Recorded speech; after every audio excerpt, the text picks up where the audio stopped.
Every morning, I put on my security guard uniform and went to work at Stamford Capital Holdings.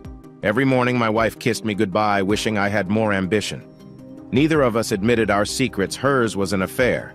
Mine was that I owned the company. Before we begin, let me know where you're tuning in from down in the comments. And if you enjoy this story, don't forget to subscribe and turn on notifications so you never miss our next tale. The final trap. My whole family trapped my cheating wife. But she didn't know I owned Connecticut's hedge fund kingdom. Chapter 1.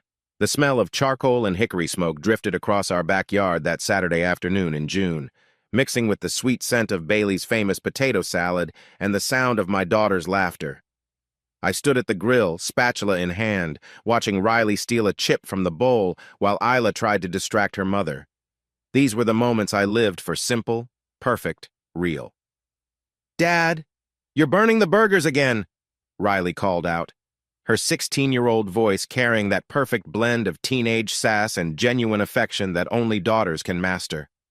"They're not burnt. They're well done," I shot back, flipping the patties with practiced ease. "There's a difference." "Yeah, the difference is one's edible," Isla chimed in, 14 and already too clever for her own good.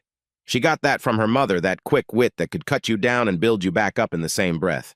Abigail laughed from her spot at the patio table, her blonde hair catching the afternoon sun like spun gold. Even after 17 years of marriage, she could still take my breath away when she smiled like that. "Girls, leave your father alone. He's doing his best." There was something in the way she said it, doing his best, that carried a weight I tried not to examine too closely. Like I was a student bringing home a report card, proud of my effort while she expected more. But I pushed that thought down where I kept all the other small doubts that had been accumulating lately, like dust in corners you never quite get around to cleaning. My name is Michael Johnson, and if you'd driven past our colonial-style house on Thornridge Drive that day, you'd have seen exactly what I wanted you to see: a typical middle-class family enjoying their weekend. The dad in his weekend warrior uniform of cargo shorts and a faded Yankees t-shirt. The professionally dressed mom who clearly out-earned her husband. Two beautiful daughters who'd inherited the best of both parents. The American dream, mortgage payment by mortgage payment. What you wouldn't have seen, what nobody saw, not even Abigail, was that the rumpled security guard flipping burgers owned the very building where he pretended to check badges every morning. That the man Abigail sometimes introduced at parties with the apologetic smile as, "My husband, he works security," could buy this entire neighborhood without blinking. That Michael Johnson was worth $4.5 billion, give or take a few $100 million depending on how the markets closed. Stamford Capital Holdings, my empire, built from nothing but hunger and brilliance, hidden behind shell companies and trusted intermediaries. By day, I wore a polyester uniform and smiled at executives who had no idea they worked for me. By night, I came home to a family who loved me, or so I believed, for exactly who I was, not what I had. "Michael, honey, can you grab me another wine spritzer?" Abigail called out, holding up her empty glass. "The good stuff, not the grocery store brand."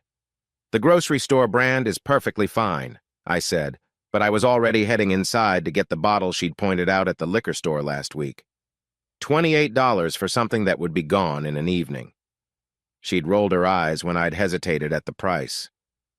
"We deserve nice things sometimes," she'd said, and there was an edge to it that made me put the bottle in the cart without another word. The kitchen was cool and quiet after the noise of the backyard. I pulled the wine from the fridge, noting how she'd reorganized everything again. The expensive organic vegetables front and center, my beer pushed to the back like an embarrassment. When had that started? These little adjustments, these small corrections to our life that suggested what we had wasn't quite enough. My father's voice echoed in my head as I poured her drink. Grayson Johnson, retired Connecticut Superior Court judge, the man who'd taught me everything about character and nothing about compromise. Money changes people, son. But more than that, it reveals them. If you want to know who someone really is, watch them when they think nobody's looking. And if you want to find real love, make sure they fall for the man, not the money. He'd said that to me 20 years ago, when I'd first started making real money. When the algorithms I'd developed in my garage apartment were beginning to revolutionize high-frequency trading, when venture capitalists were throwing millions at me, and I was young enough to think success meant showing it off. Never let them know what you have until you know what they want, he'd added. And by then, you'll know if what they want is you. So I'd hidden it, all of it. Started Stamford Capital Holdings under a trust structure so complex even forensic accountants would get dizzy trying to untangle it. Bought a security company as a front, gave myself a job at the bottom of the ladder. Created Michael Johnson, working stiff, while Michael Johnson, hedge fund king, existed only in encrypted files and Swiss bank accounts. I met Abigail 2 years later at a friend's barbecue, another suburban gathering just like this one. She was working as a junior analyst at a small financial firm, all ambition and sharp edges wrapped in a sundress. She laughed at my stupid jokes, didn't mind that I drove a 10-year-old Honda, and when she kissed me for the first time, I thought I'd won the lottery. "Here you go, babe," I said, returning with her wine. She took it without looking up from her phone. "Thanks. Oh, Jennifer just posted about their vacation to the vineyard. Look at this house they're renting." She turned the screen toward me, a massive beachfront property that probably cost more per week than I supposedly made in a month. "Nice," I said neutrally. "We should do something like that. The girls are getting older. We should be making memories." Her tone suggested our current memories weren't quite cutting it. "We make memories every day," I said, gesturing to our daughters now engaged in an impromptu water gun fight across the yard. "You know what I mean?" She took a long sip of wine. "Real vacations, the kind where you don't have to worry about the cost of everything." "I thought our camping trip to Lake George was fun." She made a face. "Sleeping in a tent isn't a vacation, Michael. It's pretending poverty is an adventure." The words stung more than she probably intended, or maybe exactly as much as she intended. It was getting harder to tell lately. "Mom, Dad, come play!" Isla called out, brandishing a super soaker with menace in her eyes. "Your father will play," Abigail said, not moving from her chair. "I just got my hair done. $45 at the salon yesterday." I knew because I'd seen the credit card alert on my phone, another small luxury that had somehow become a necessity. I let the girls chase me around the yard, their shrieks of delight washing away the lingering sour taste of Abigail's words. Riley got me square in the back, soaking through my shirt, and I retaliated with the garden hose until all three of us were drenched and laughing. "You're all ridiculous," Abigail said, but she was smiling as she took pictures with her phone. For a moment, we were perfect again. The family in the photographs, the one that would go on Christmas cards and into picture frames. The family I'd built my entire elaborate deception to protect and preserve. That night, after the girls had gone to bed and the dishes were done, Abigail and I sat on the porch swing, listening to the crickets and the distant hum of traffic on I-95. She was scrolling through her phone again, the blue light casting shadows on her face. "Good day," I asked. She didn't look up. "Oh, I have to work late on Thursday. New client presentation." "On a Thursday night?" "It's when they could fit us in. You know how it is." She still hadn't looked at me. "Actually, I might be late a few nights this week. Quarter and push." "Okay, I'll handle dinner with the girls." "You always do," she said. And there it was again, that tone that could mean gratitude or could mean something else entirely. She stood up, stretching. "I'm going to bed. You coming?" "In a bit." "Want to finish my beer?" She leaned down and kissed my forehead, a gesture that felt more like punctuation than affection. As she walked inside, I caught a scent of something unfamiliar. Not her usual perfume, the one I'd bought her for Christmas. Something more expensive, more complex, something new. "Nice perfume," I called after her. She paused at the door. "Oh, this? A sample from Nordstrom. One of the girls at work was there at lunch." She disappeared inside before I could respond. I sat there in the dark, nursing my beer and a growing unease. The girls at work, a client presentation on a Thursday night, new perfume from Nordstrom, each explanation perfectly reasonable on its own. Together, they formed a pattern I didn't want to see. My phone buzzed with a security alert from the office building. Nothing important, just the cleaning crew arriving for their shift. But it reminded me of who I really was, of the power I wielded that nobody knew about. I could have investigators on Abigail tomorrow, could have her every movement tracked, every call monitored, every text message scrutinized. The resources at my disposal were virtually unlimited, but that would make me someone I didn't want to be. That would mean I didn't trust the woman I'd chosen to build a life with. That would mean admitting that maybe, just maybe, my father had been right to be cautious. A moth fluttered against the porch light, drawn to something that would ultimately destroy it. I watched it circle closer and closer to the burning bulb, unable to resist the attraction despite the danger. There was probably a metaphor in there somewhere, but I was too tired to find it. Inside, I could hear Abigail getting ready for bed. The familiar sounds of our life together, the running water, the closing drawers, the creak of the mattress as she settled in. 17 years of marriage reduced to a soundtrack I knew by heart. But tonight, something was off-key. A note that didn't belong, like that new perfume. When I finally went inside, I stopped by the girls' rooms. Riley was sprawled across her bed, one leg hanging off the side, her phone still clutched in her hand. I gently pried it free and plugged it in to charge. She stirred but didn't wake.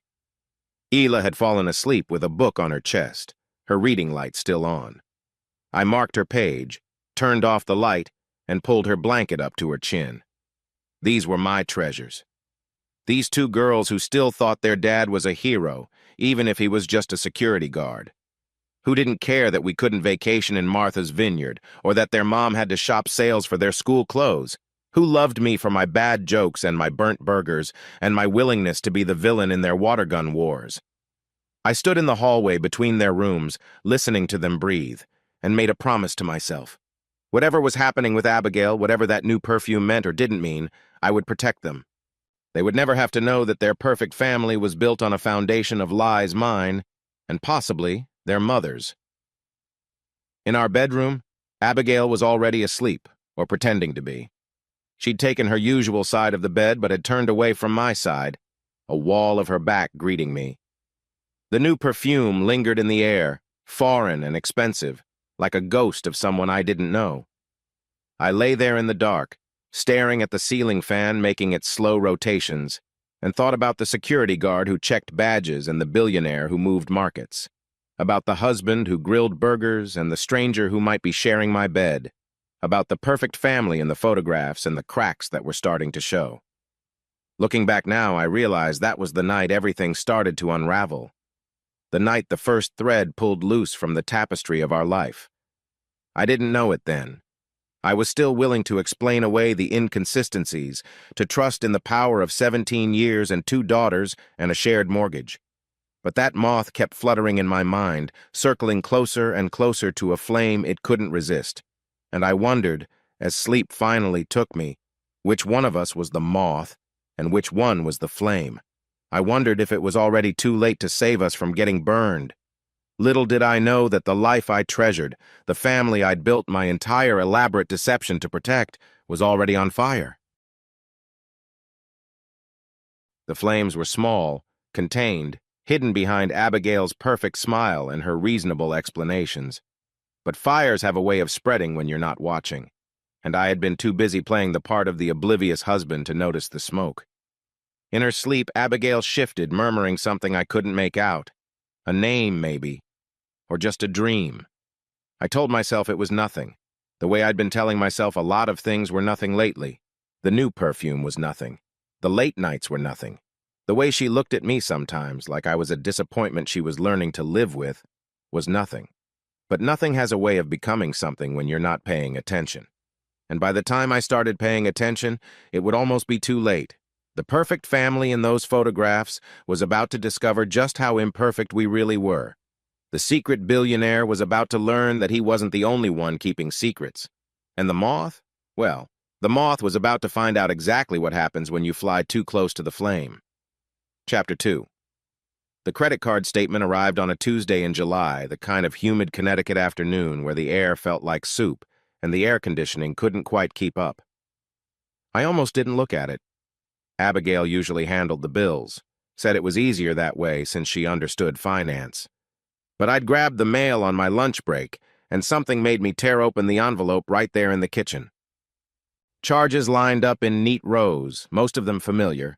Grocery store, gas station, the girls' summer camp fees. Then I saw it. $847 at Le Bernardin, one of those places downtown where appetizers cost more than most people's entire meals. The date was last Wednesday when Abigail had said she was working late.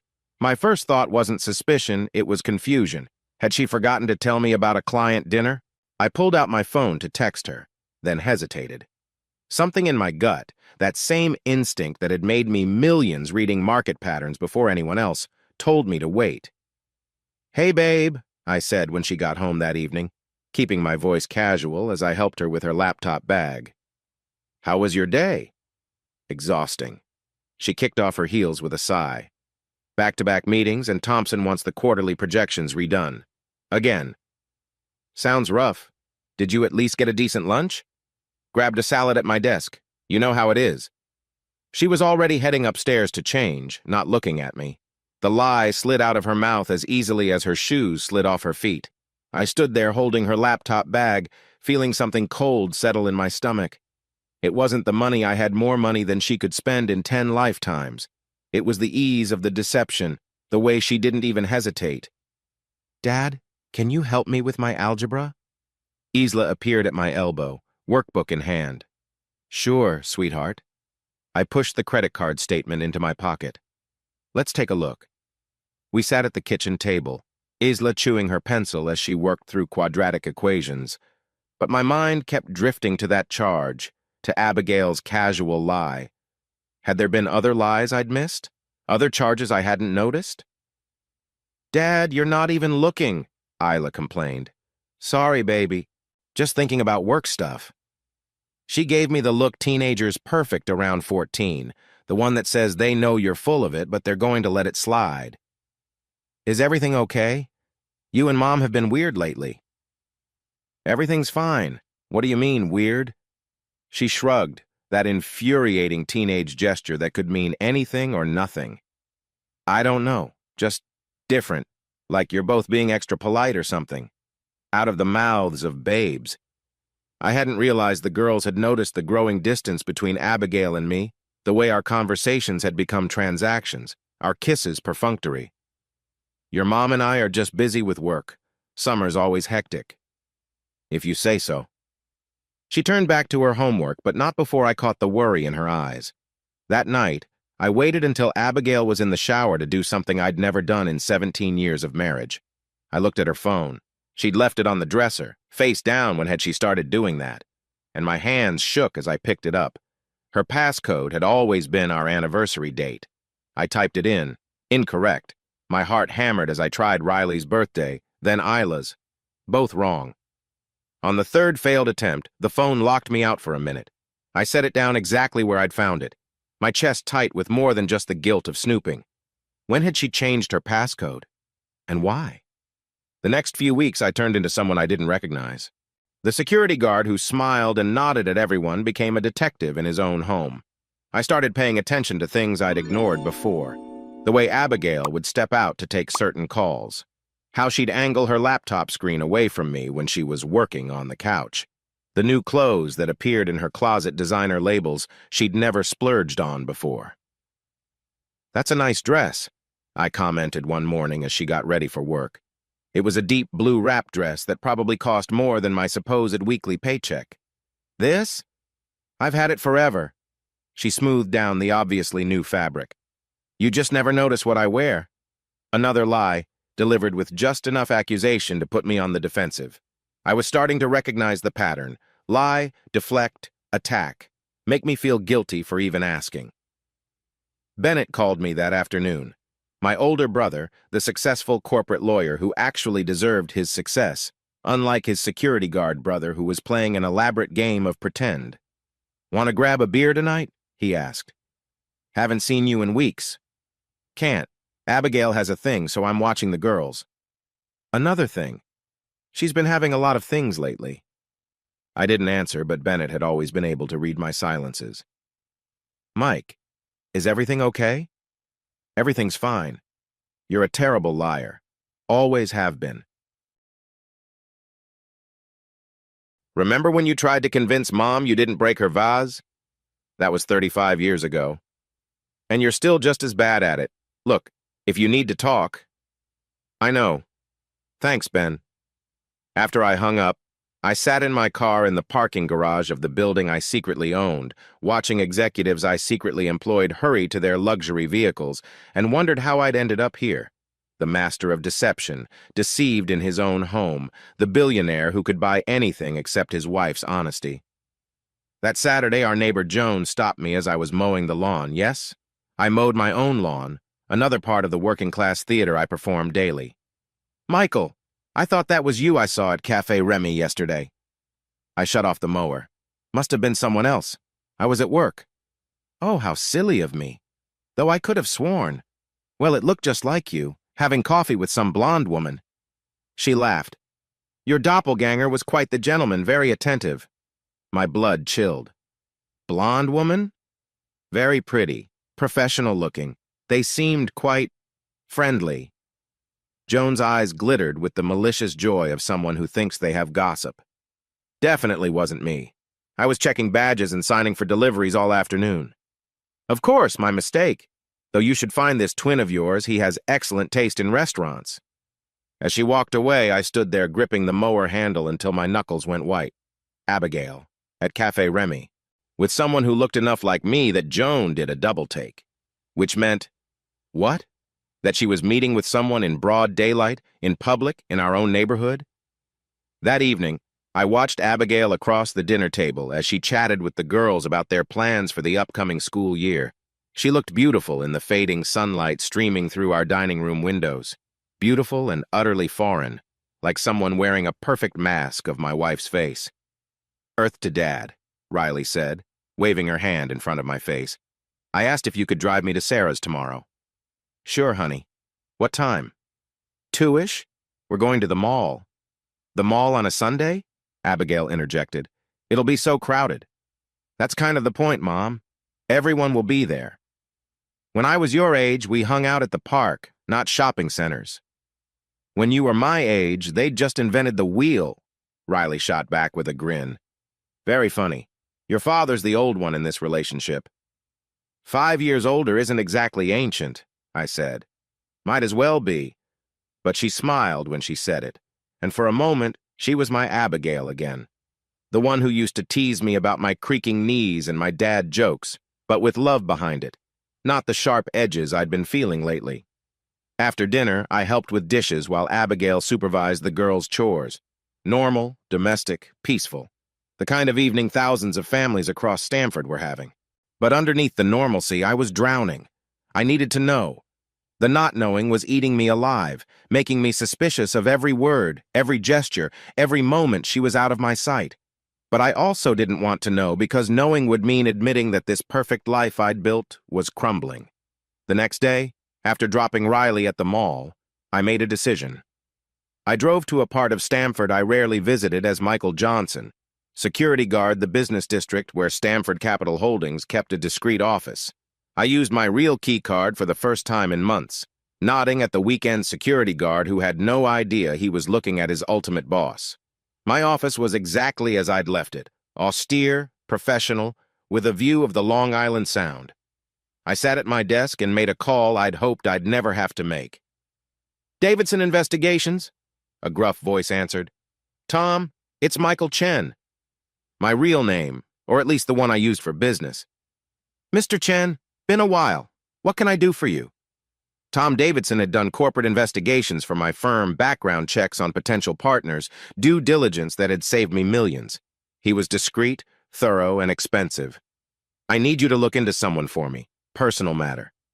Of course, name? I hesitated, the words sticking in my throat.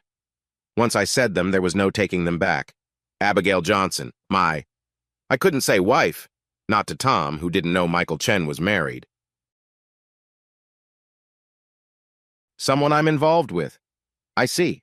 What specifically are you looking for? I don't know. Anything unusual. Financial activity, meetings, communications, I think.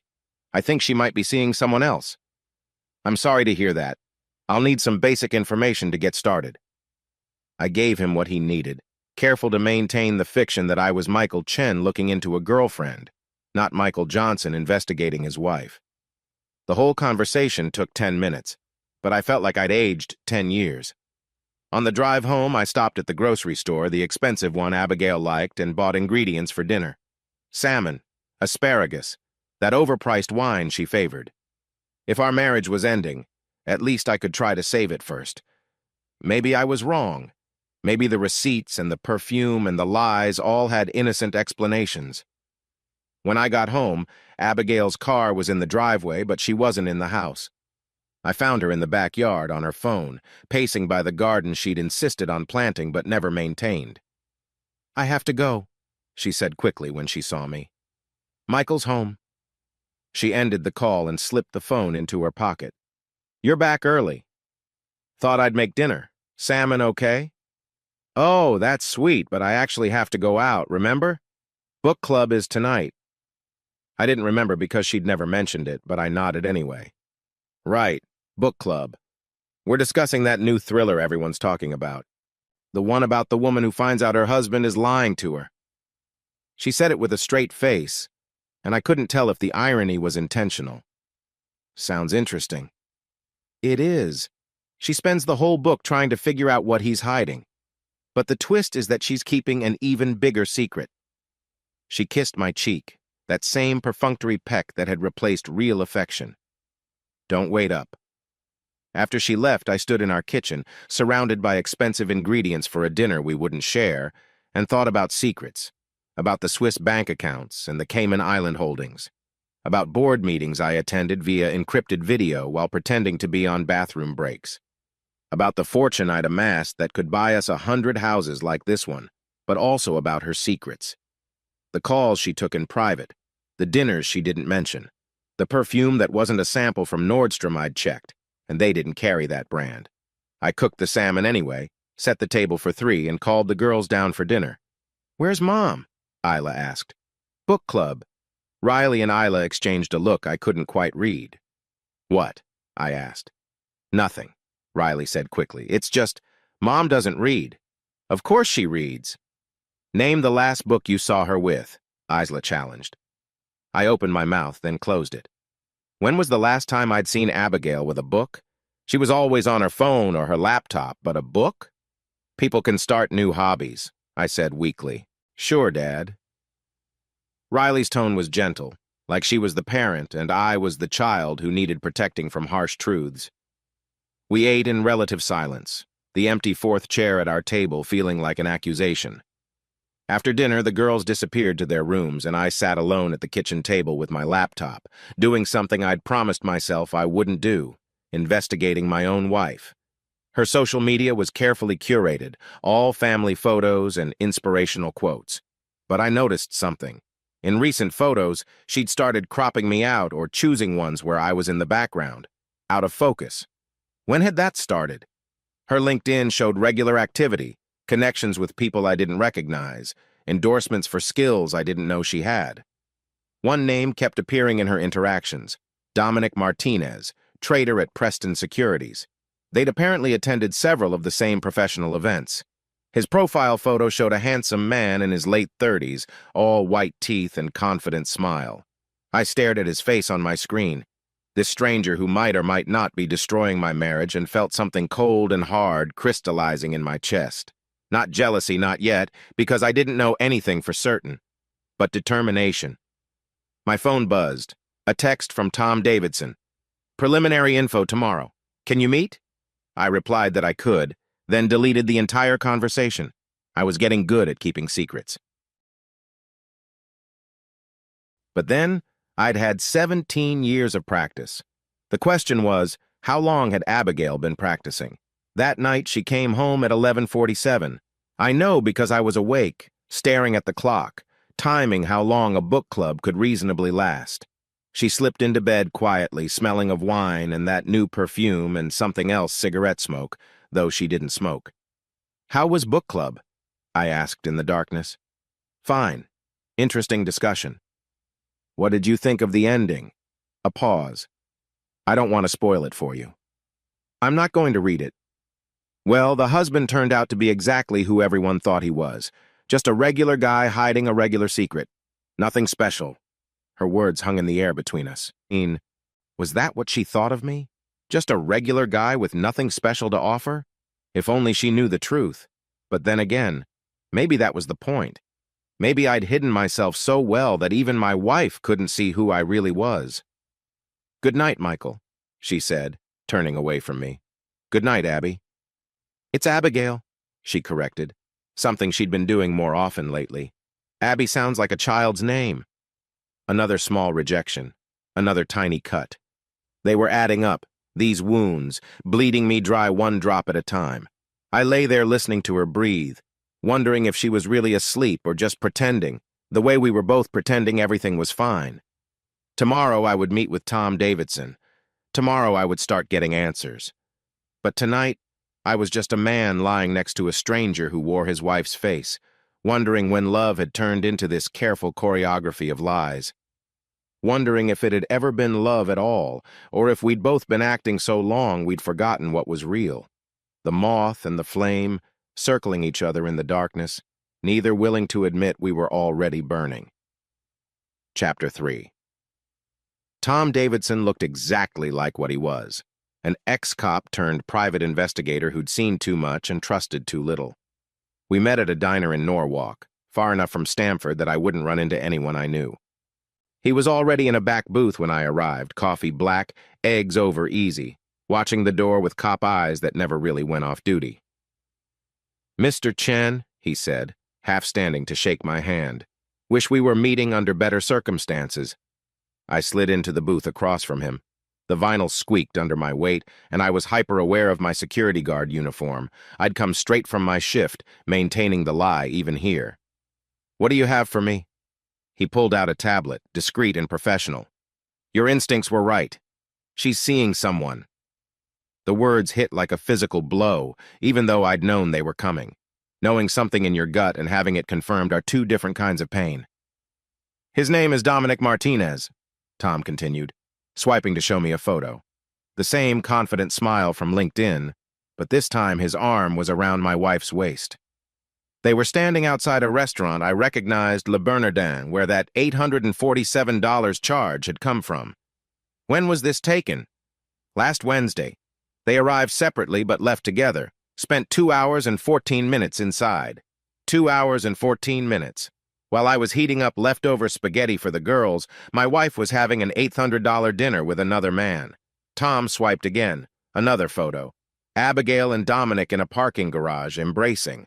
Her face was turned up to his, the expression on it one I hadn't seen in years, genuine joy, unguarded and real.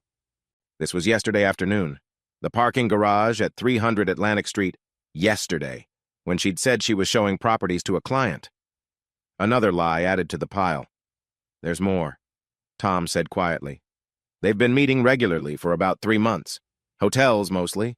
The Marriott downtown, the W in Times Square. He showed me credit card records, not Abigail's, but Dominic's. Room charges, room service, champagne. The kind of romantic gestures I used to make before I'd decided playing poor was more important than showing my wife I valued her.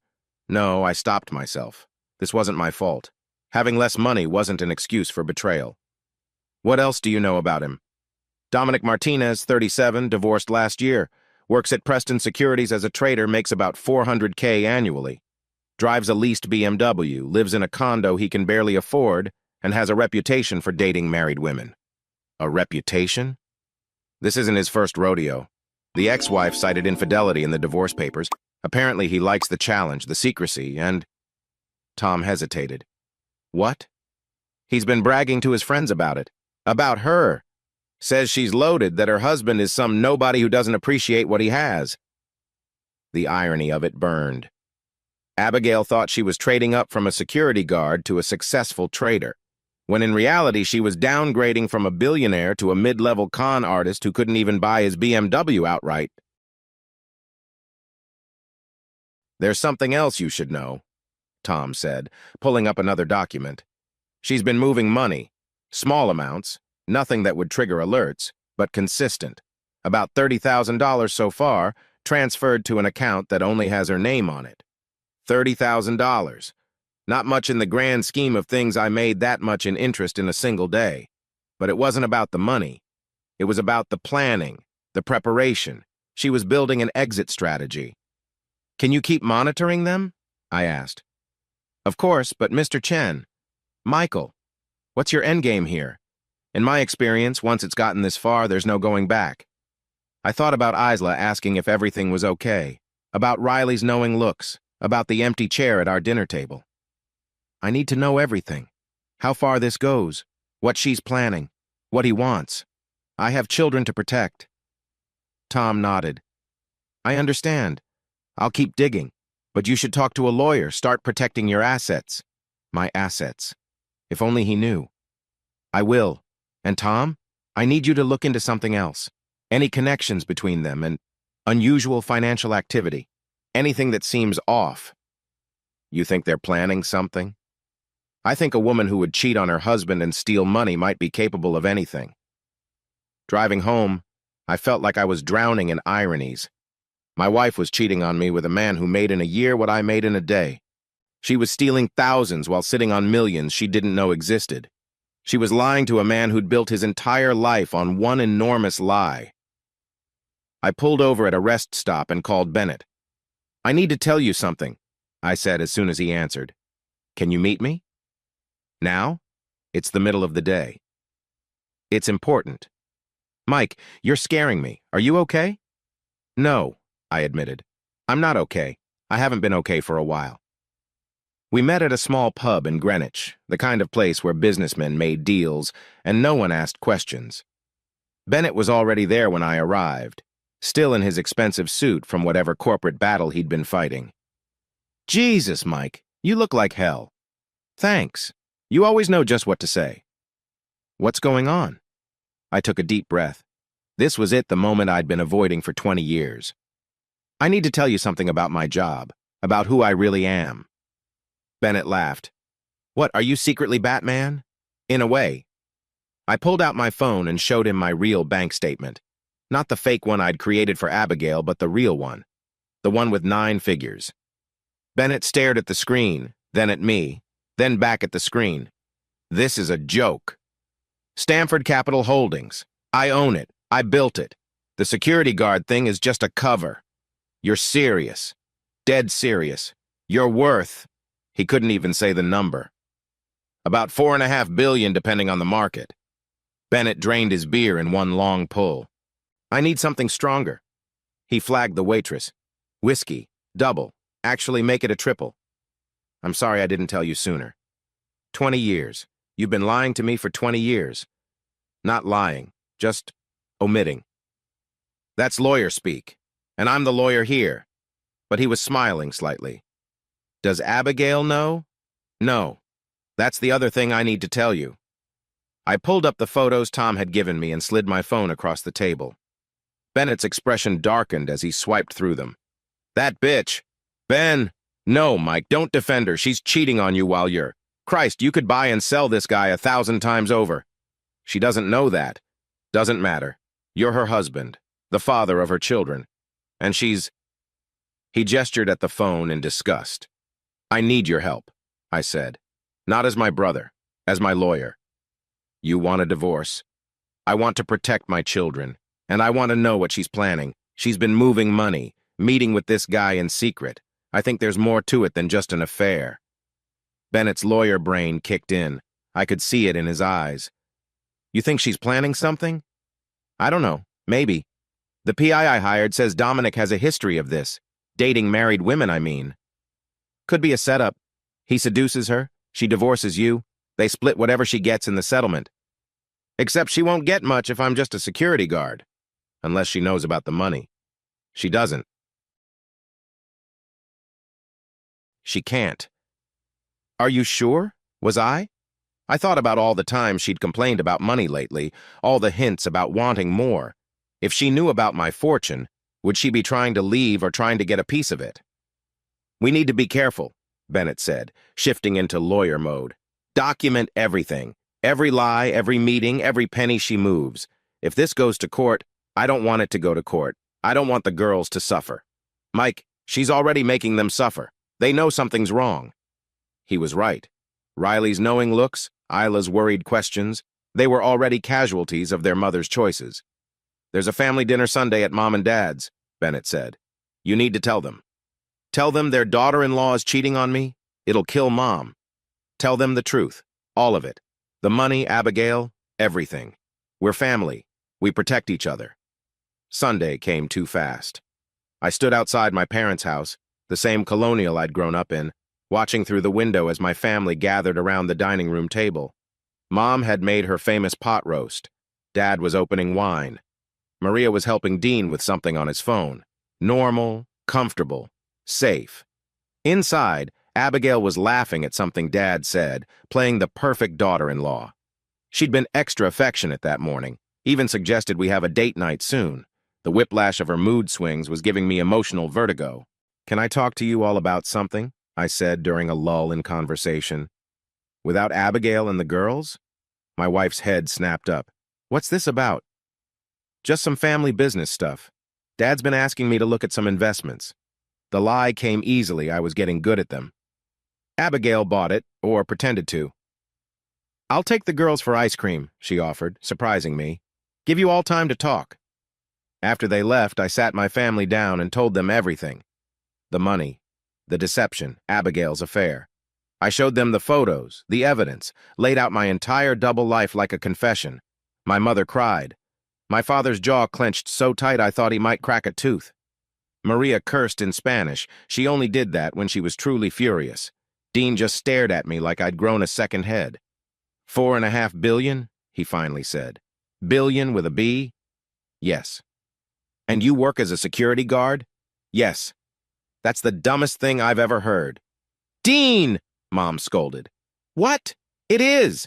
He could be living in a mansion, traveling the world, and instead he's checking badges and eating bag lunches." "I wanted a normal life," I said. "I wanted a family who loved me for me." "And how'd that work out?" Dean shot back. The words stung because they were true. I'd hidden my wealth to find true love and ended up with a woman who was cheating on me because I wasn't wealthy enough. "What are you going to do?" Dad asked, ever practical. "I don't know yet, but I need to protect the girls, and I need to know what Abigail's planning. She's been moving money, meeting with this guy. There's more to this than just an affair."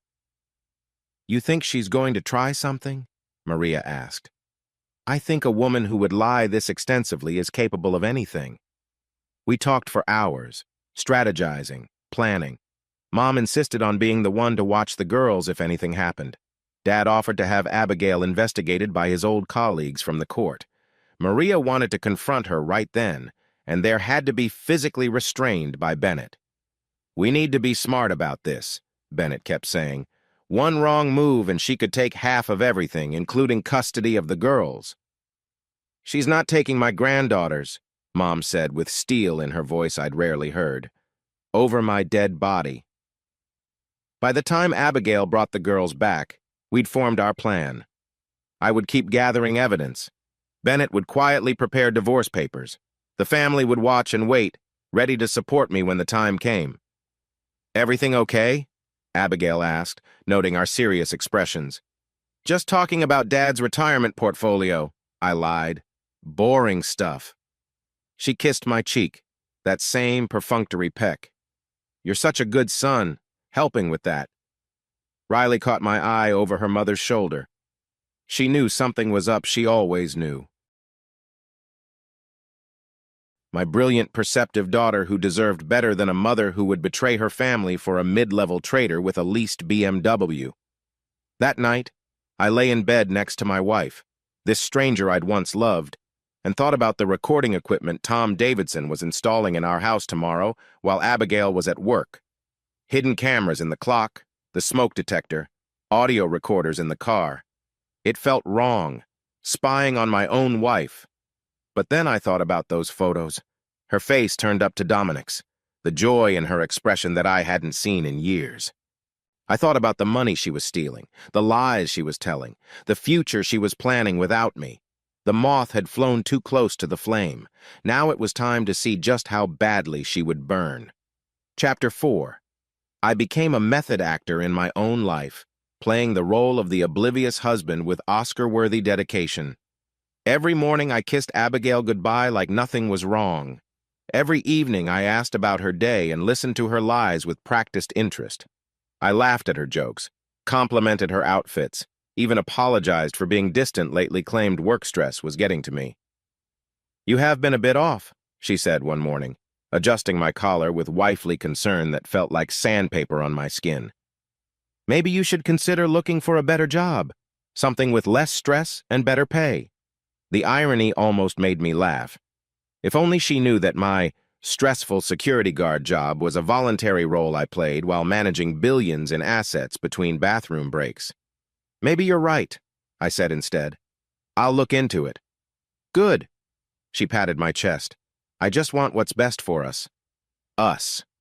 The word had become meaningless, a placeholder for something that no longer existed. Tom's surveillance equipment worked flawlessly. Within a week, I had enough footage to destroy any illusion that my marriage was salvageable. Abigail on the phone with Dominic, giggling like a teenager. "He has no idea. Yes, tonight at 8. God, Michael's so predictable, he'll be asleep by 9:30. Another video of her in our bedroom, trying on lingerie I'd never seen. "This one?" She asked her phone screen a video call with Dominic, presumably. "You like the red? I bought it thinking of you." The worst was a conversation she had with her sister Linda, captured by the recorder in her car. "I just can't stand it anymore, Lynn. He's so boring. Gets up, goes to work, comes home, watches TV. Where's the ambition? Where's the drive? I'm 35 years old, and this is my life? Married to a security guard who thinks a big night out is Applebee's?" "But you loved him once," Linda said through the speaker. "I loved who I thought he could become. It's been 17 years, and he's exactly the same person. No growth, no dreams, nothing. At least Dominic has goals, plans. He's taking me to the Bahamas next month." "What about the girls?" "They'll be fine. Kids are resilient. Kids are resilient. Like our daughters were just accessories she could put down when they became inconvenient." I shared the recordings with Bennett over encrypted messages, couldn't risk regular texts or emails. He was building a case file that would make any divorce lawyer salivate. "This is gold," he messaged me. "No judge in Connecticut would give her anything after seeing this." But I wasn't satisfied with just protecting myself in a divorce.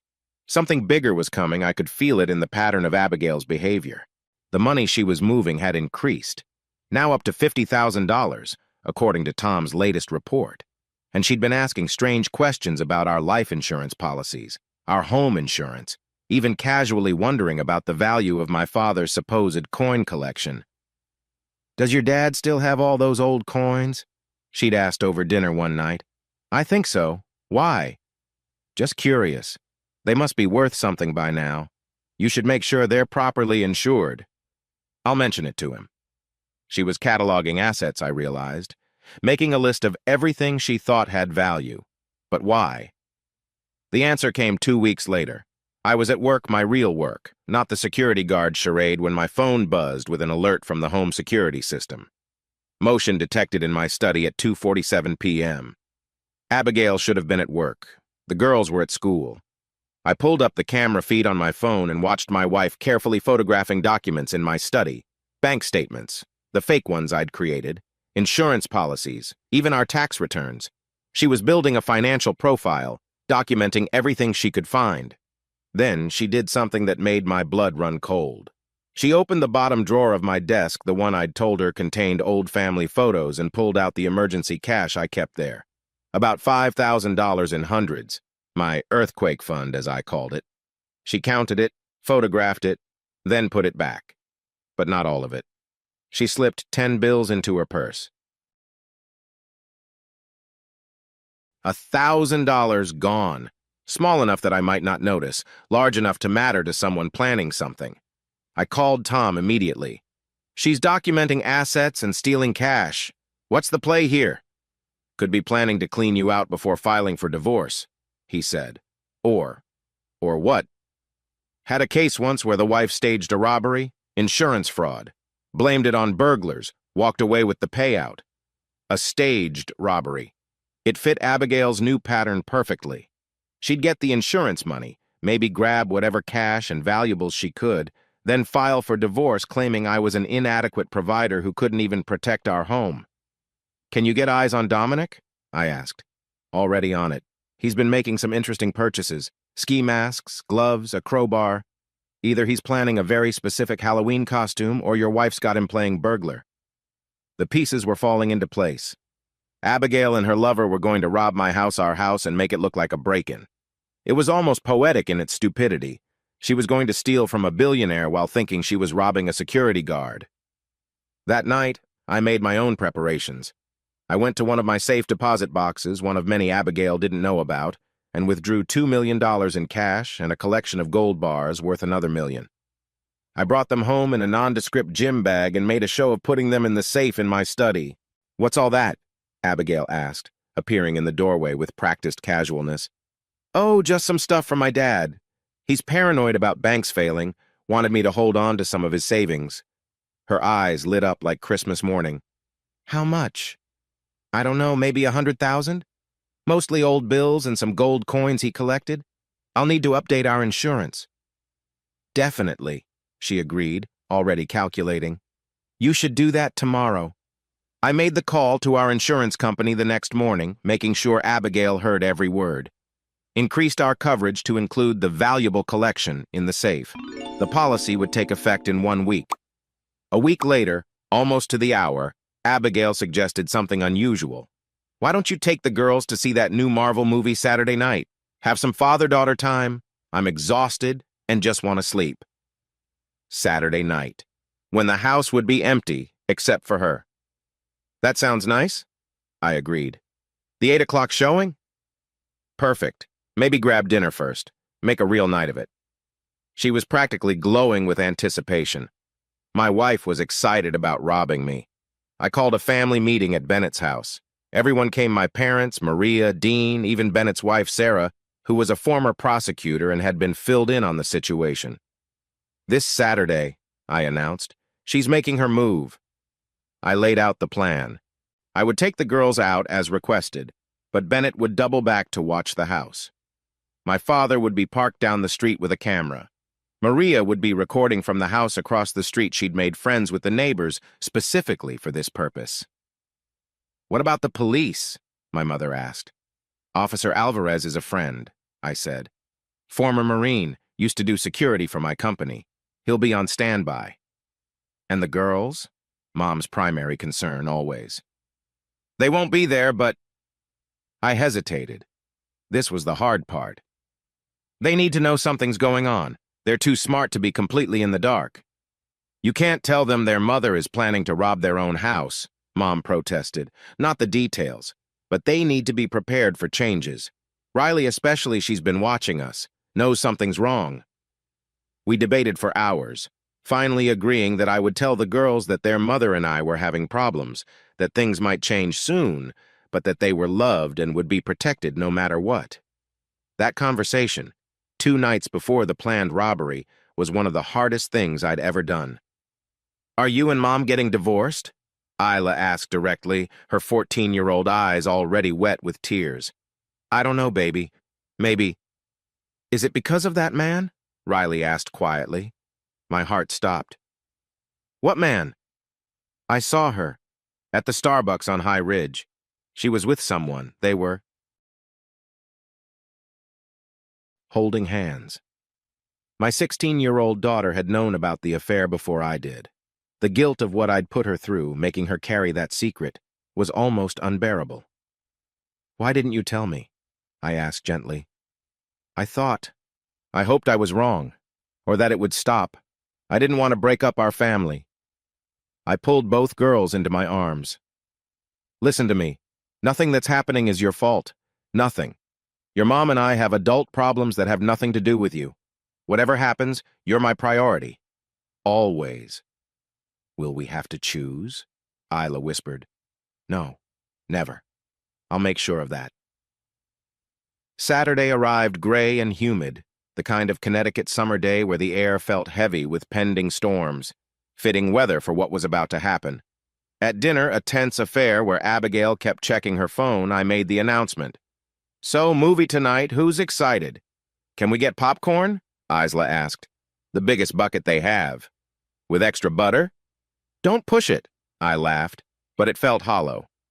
Abigail smiled brightly. You three have fun. I'm going to take a long bath and go to bed early. At 7:15, I loaded the girls into my car. Riley sat in front, Isla in back. As we pulled out of the driveway, Riley looked back at the house. "Dad," she said quietly, is she going to be okay?" I met her eyes in the rearview mirror. My daughter, forced to grow up too fast, trying to protect everyone even as her world fell apart. "Everyone's going to be okay," I said. "I promise." We drove to the theater, bought tickets, and went inside. Then, following the plan, I told the girls I'd forgotten my wallet in the car. I stepped out to retrieve it and called Bennett. "In position," he reported. "Dad's here, Maria's at the neighbor's.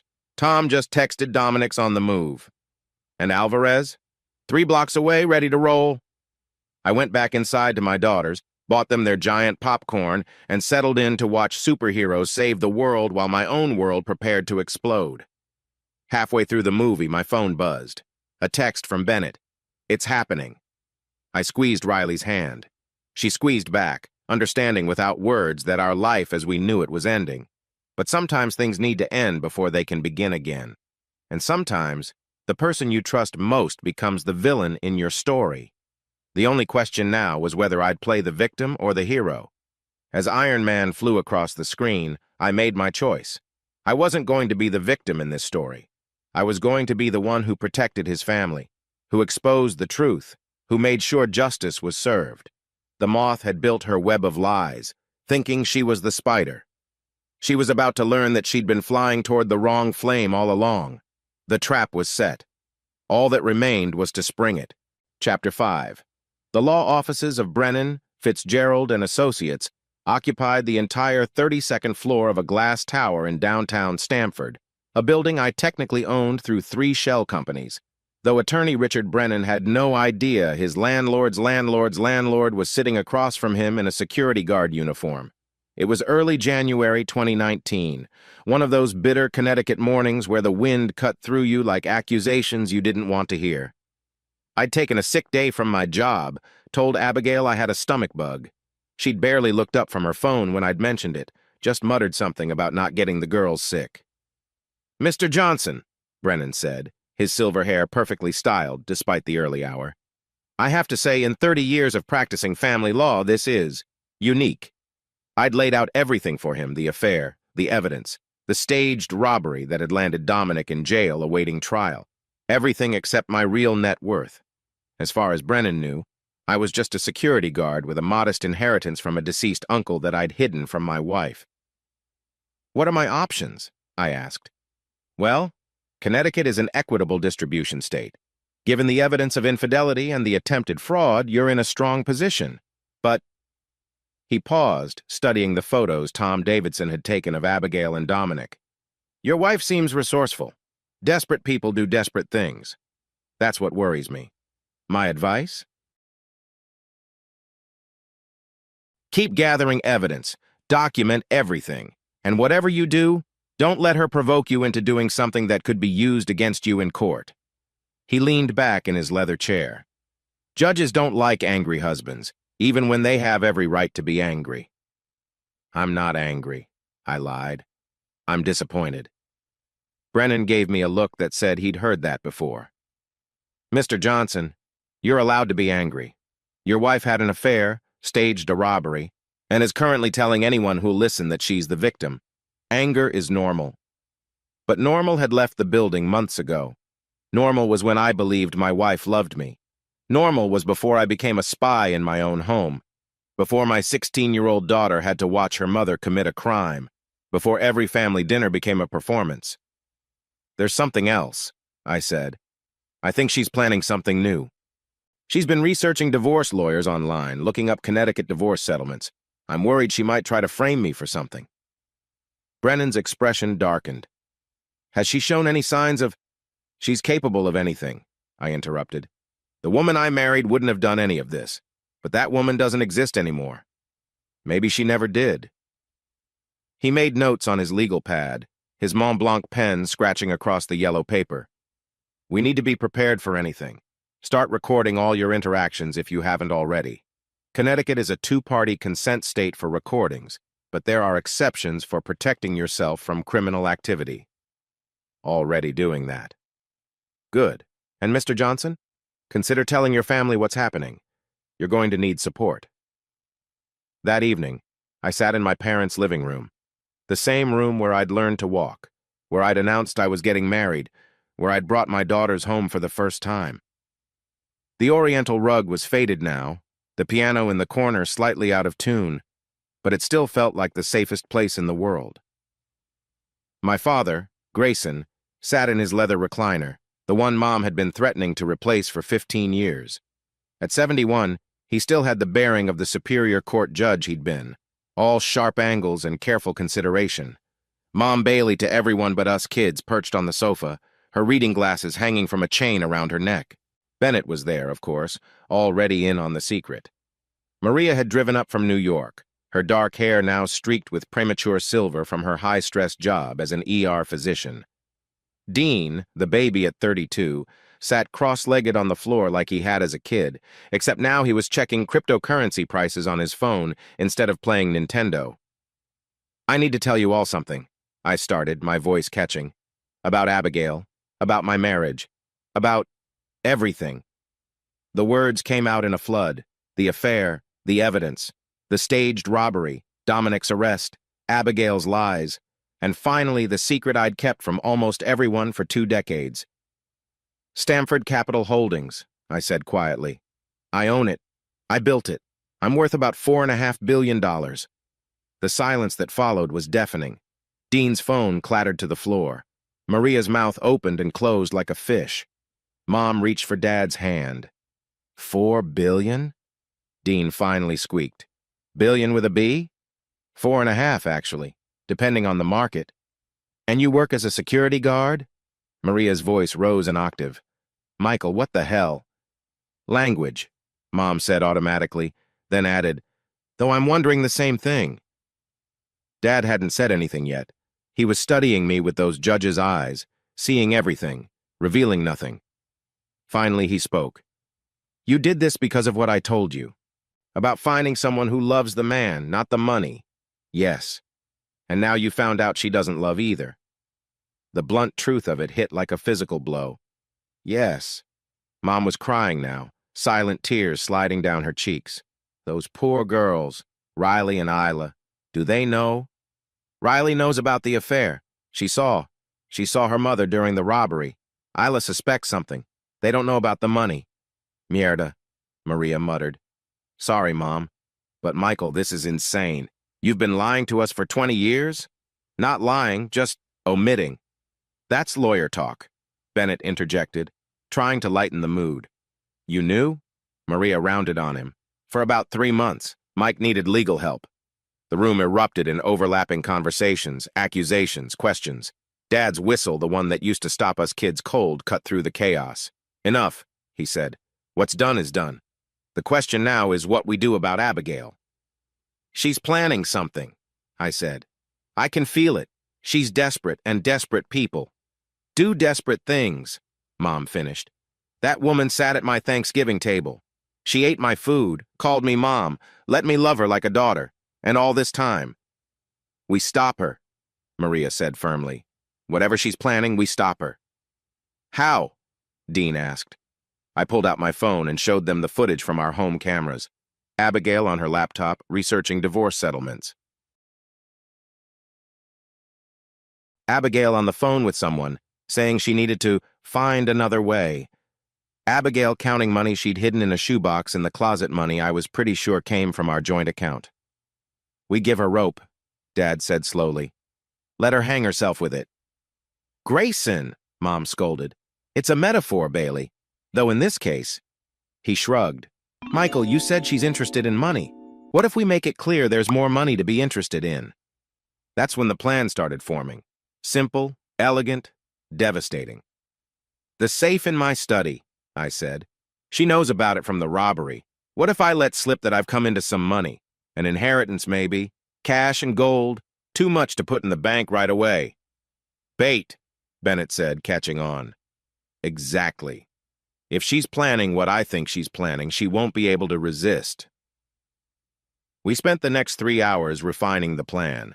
Mom insisted the girls be protected at all costs. Dad wanted everything legal and documented. Maria offered to take time off to help watch the house. Dean, surprisingly, had the most technical expertise, apparently. All those years of gaming had taught him about cameras and streaming setups. "We're really doing this?" Mom asked as we prepared to leave. "Setting a trap for Abigail?" "She set one first," I reminded her.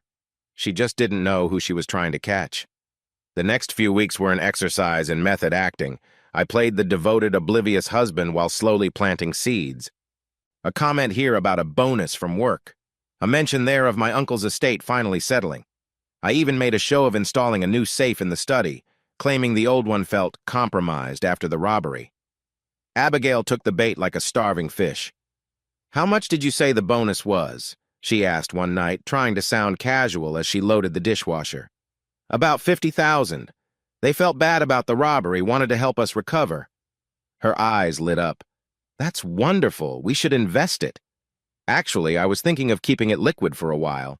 Maybe some cash, some gold. After what happened with the banks in 2008, "That's smart," she agreed quickly. Too quickly. "Very smart." I watched her reflection in the kitchen window as she smiled to herself, already planning. Tom Davidson called the next day with an update. "Your wife's been busy. Met with 3 divorce lawyers this week, all off the books. And get this, Dominic made bail." "What? How?" "Someone posted it. Anonymous donor. Want to guess who has access to $50,000 she's been squirreling away?" Abigail had bailed out her lover. The woman who'd cried on my shoulder about his betrayal had paid to set him free. "There's more," Tom continued. "They've been meeting. Carefully, but I've got photos. Whatever they're planning, they're doing it together." That night, I lay next to my wife and wondered how many other nights she'd been planning my destruction while I slept. Her breathing was even, peaceful. How did someone sleep so soundly with so much deception in their heart? My phone buzzed with a text from Riley. "Dad, you awake?" I slipped out of bed and went to her room. She was sitting up, laptop open, looking older than her 16 years. "I can't sleep," she said. "I keep thinking about Mom and what she did." "I know, baby. I'm sorry you had to see that. Are you getting divorced?" I sat on the edge of her bed, choosing my words carefully. "I don't know yet, but whatever happens, you and Isla are my priority." "She's planning something, isn't she? Mom, I mean. I heard her on the phone earlier. She said something about making sure he can't fight back." My blood chilled. "When was this?" "After dinner. She was in the garage. Dad." Riley's voice broke. "I'm scared." I pulled her into a hug, feeling her shake against me. "I won't let her hurt you or Isla, I promise." "What about you? Who's protecting you?" "I've got Grandpa and Grandma, Uncle Bennett, Aunt Maria, Uncle Dean. We're all watching out for each other." "And me," she said fiercely. "I'm watching too." My brave girl. Too young to be this brave. The next morning, a Saturday, I made my move.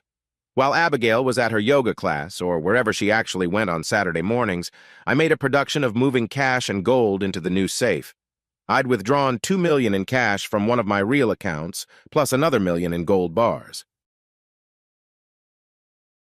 Enough to be irresistible to someone planning a grand exit. Dean had upgraded our surveillance system overnight. Every angle covered, everything backing up to the cloud in real time. Maria was at the neighbor's house with binoculars and a camera. Bennett was parked down the street in a rental car. My parents had the girls at their house for the weekend. The trap was set. When Abigail came home, I was in the study, making sure she saw me closing the safe. "What's all that?" she asked, her tone carefully neutral. "Oh, just organizing some things. The insurance company finally increased our coverage after what happened. Figured I should make sure everything's secure." She moved closer, her perfume that new expensive scent washing over me. "Is that gold?" "Some. Dad's old collection plus a few things I picked up. They say it's good to have hard assets these days." "How much? I mean, just for insurance purposes. How much are we talking about?" "Maybe $3 million total? I haven't had it all appraised yet." I watched her pupils dilate. $3 million just sitting in our house. To someone planning to run, it must have looked like Providence. "We should be careful," she said, "after what happened before." "Lightning doesn't strike twice," I said, kissing her forehead. It took everything I had not to recoil from touching her. "Besides, who would know it's here?" She smiled, and for a moment I saw the woman I'd fallen in love with 20 years ago. Beautiful, clever, ambitious. But now I knew what lurked beneath that smile. The moth had shown her true colors, and they were darker than the flame she sought. "You're right," she said. "Who would know?" That night, our cameras caught her on the phone in the bathroom, water running to mask her voice. But Dean's equipment was too good, the audio enhancement too clear. "It's there," she whispered. 3 million, cash and gold, next Saturday. He's taking the girls to some Marvel movie. Yes, I'm sure. This time will work. No, he doesn't suspect anything." I sat in my car, watching the feed on my phone, and felt something die inside me. The last ember of hope that somehow this was all a misunderstanding, that the woman I'd loved still existed somewhere inside the stranger wearing her face. But hope was a luxury I couldn't afford anymore. My daughters needed a father who dealt in reality, not wishes. Next Saturday, 1 week to prepare for the final betrayal. 1 week to make sure that when Abigail made her move, we'd be ready. The moth was flying toward the flame, wings already starting to singe. She just didn't know it yet. Chapter 6. Saturday, June 15th, 2019. The date is burned into my memory like a scar that won't fade.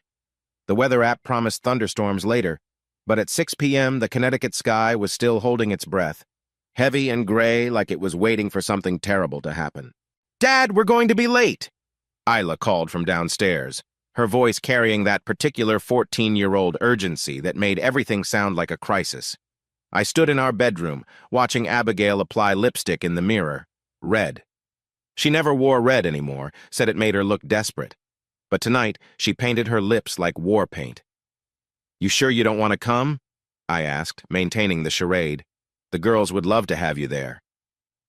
"I'm exhausted, honey." She didn't meet my eyes in the mirror. "This week has been brutal. I just want to take a bath and go to bed early." The lie rolled off her tongue so easily. I wondered how many times she'd lied to me over the years, how many evenings she'd claimed exhaustion while planning her betrayals. "We'll try not to wake you when we get home." She turned, kissed my cheek, that same perfunctory peck that had replaced real affection. The red lipstick left a mark. I didn't wipe it off until I was in the car. Riley sat in the passenger seat, unusually quiet. She knew tonight was the night. I'd had to tell her my 16-year-old daughter had become my unwitting ally in this nightmare. She'd insisted on being part of the plan, and God help me, I needed her. "You okay?" I asked as we pulled out of the driveway. "Just ready for this to be over," she said, sounding decades older than her years. Isla chattered from the back seat about the movie, oblivious to the tension. She was debating whether the latest Spider-Man could beat Iron Man in a fight, her innocence a painful reminder of what we were about to lose. The plan was simple. I'd drop the girls at the theater where Bennett would be waiting. Then I'd circle back to watch the house from down the street. Tom Davidson was in position with long-range cameras. Maria was at the neighbor's house she'd made friends with Joan specifically for tonight. Dean was in a van with enough surveillance equipment to make the NSA jealous. My parents were on standby at their house, ready to take the girls if things went sideways. But plans, I was learning, were just suggestions when dealing with desperate people. At 7:15, I pulled up to the AMC Theater on Summer Street. Bennett stood near the entrance, trying to look casual in jeans and a Yankees cap. He nodded slightly, everything was in position. "Have fun, girls," I said, handing them money for popcorn. "Dad," Riley said suddenly, grabbing my hand. "Be careful." "Always am, sweetheart."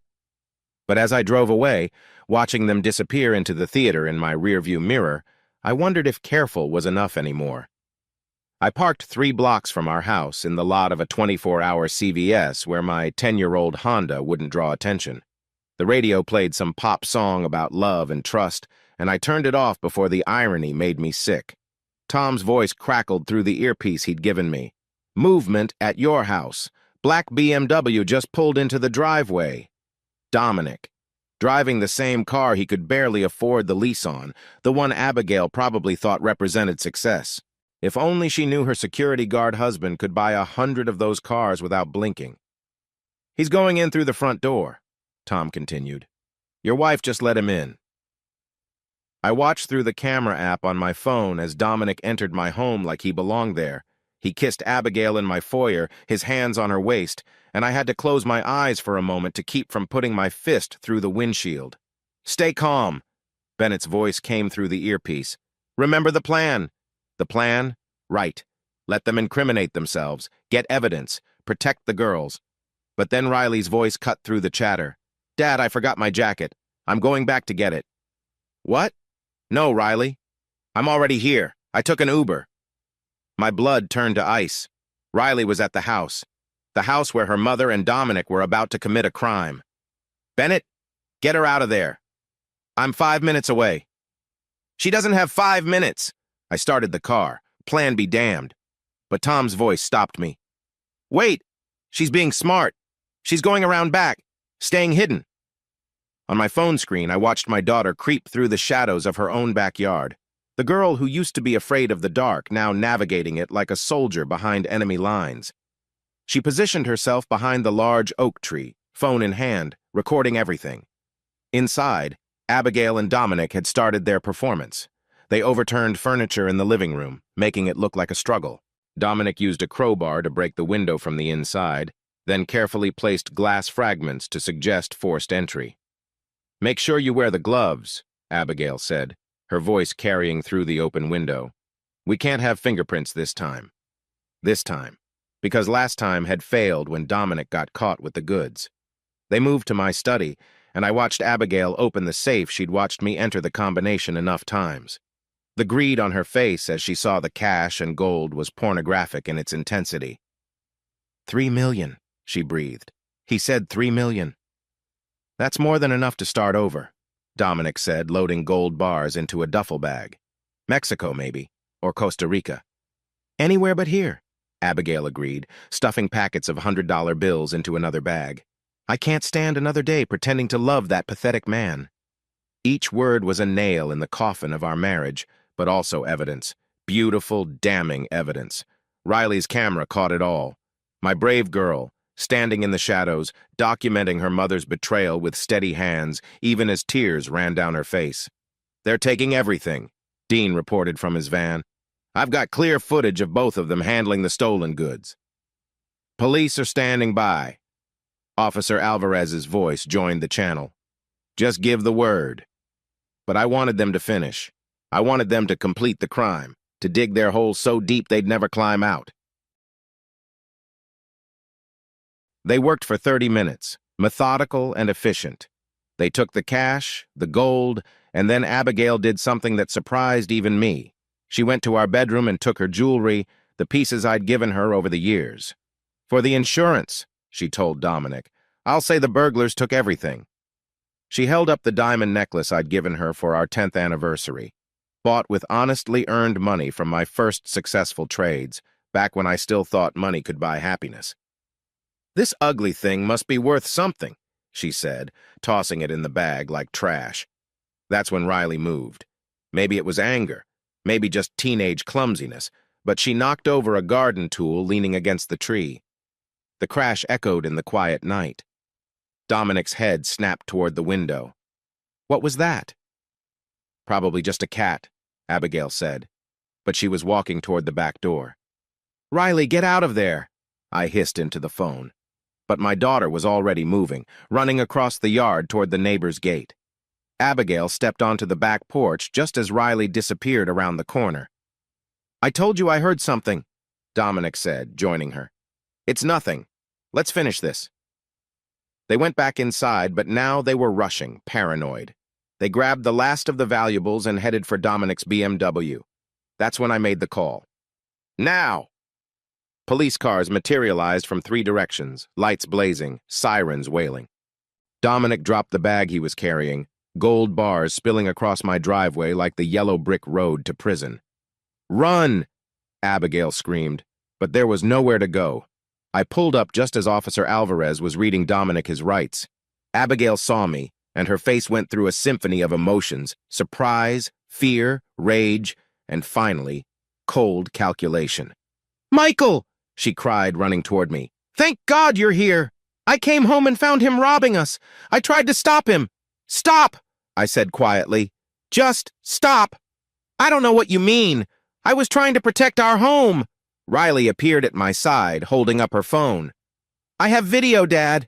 Everything." Abigail's face went white.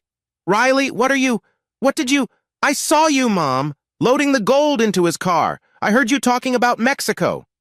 The mask finally slipped completely. Abigail's face contorted into something ugly, something I'd never seen before, or maybe something that had always been there, hidden beneath the surface. "You little brat," she snarled at our daughter. "You ruined everything." "No," I said, stepping between them. "You ruined everything. The moment you decided your family wasn't enough." Alvarez approached with handcuffs. "Mrs. Johnson, you're under arrest for grand larceny, insurance fraud, and conspiracy to commit— This is entrapment," she screamed. "He set me up. The money isn't even real." "The money is very real," I said calmly. "And so are the consequences." As they led her away, she turned back one more time. "I'll destroy you in court. I'll take everything. The girls, the house, everything." "With what lawyer?" I asked. "The one you can't afford anymore because you just got caught committing multiple felonies?" The reality of her situation finally hit. She'd lost everything in one moment of greed. The game was over, and she'd played herself. Isla arrived with Bennett just as the police cars were pulling away. She ran to Riley and me, and we stood there in our driveway, holding each other while the neighbors gathered to watch the spectacle.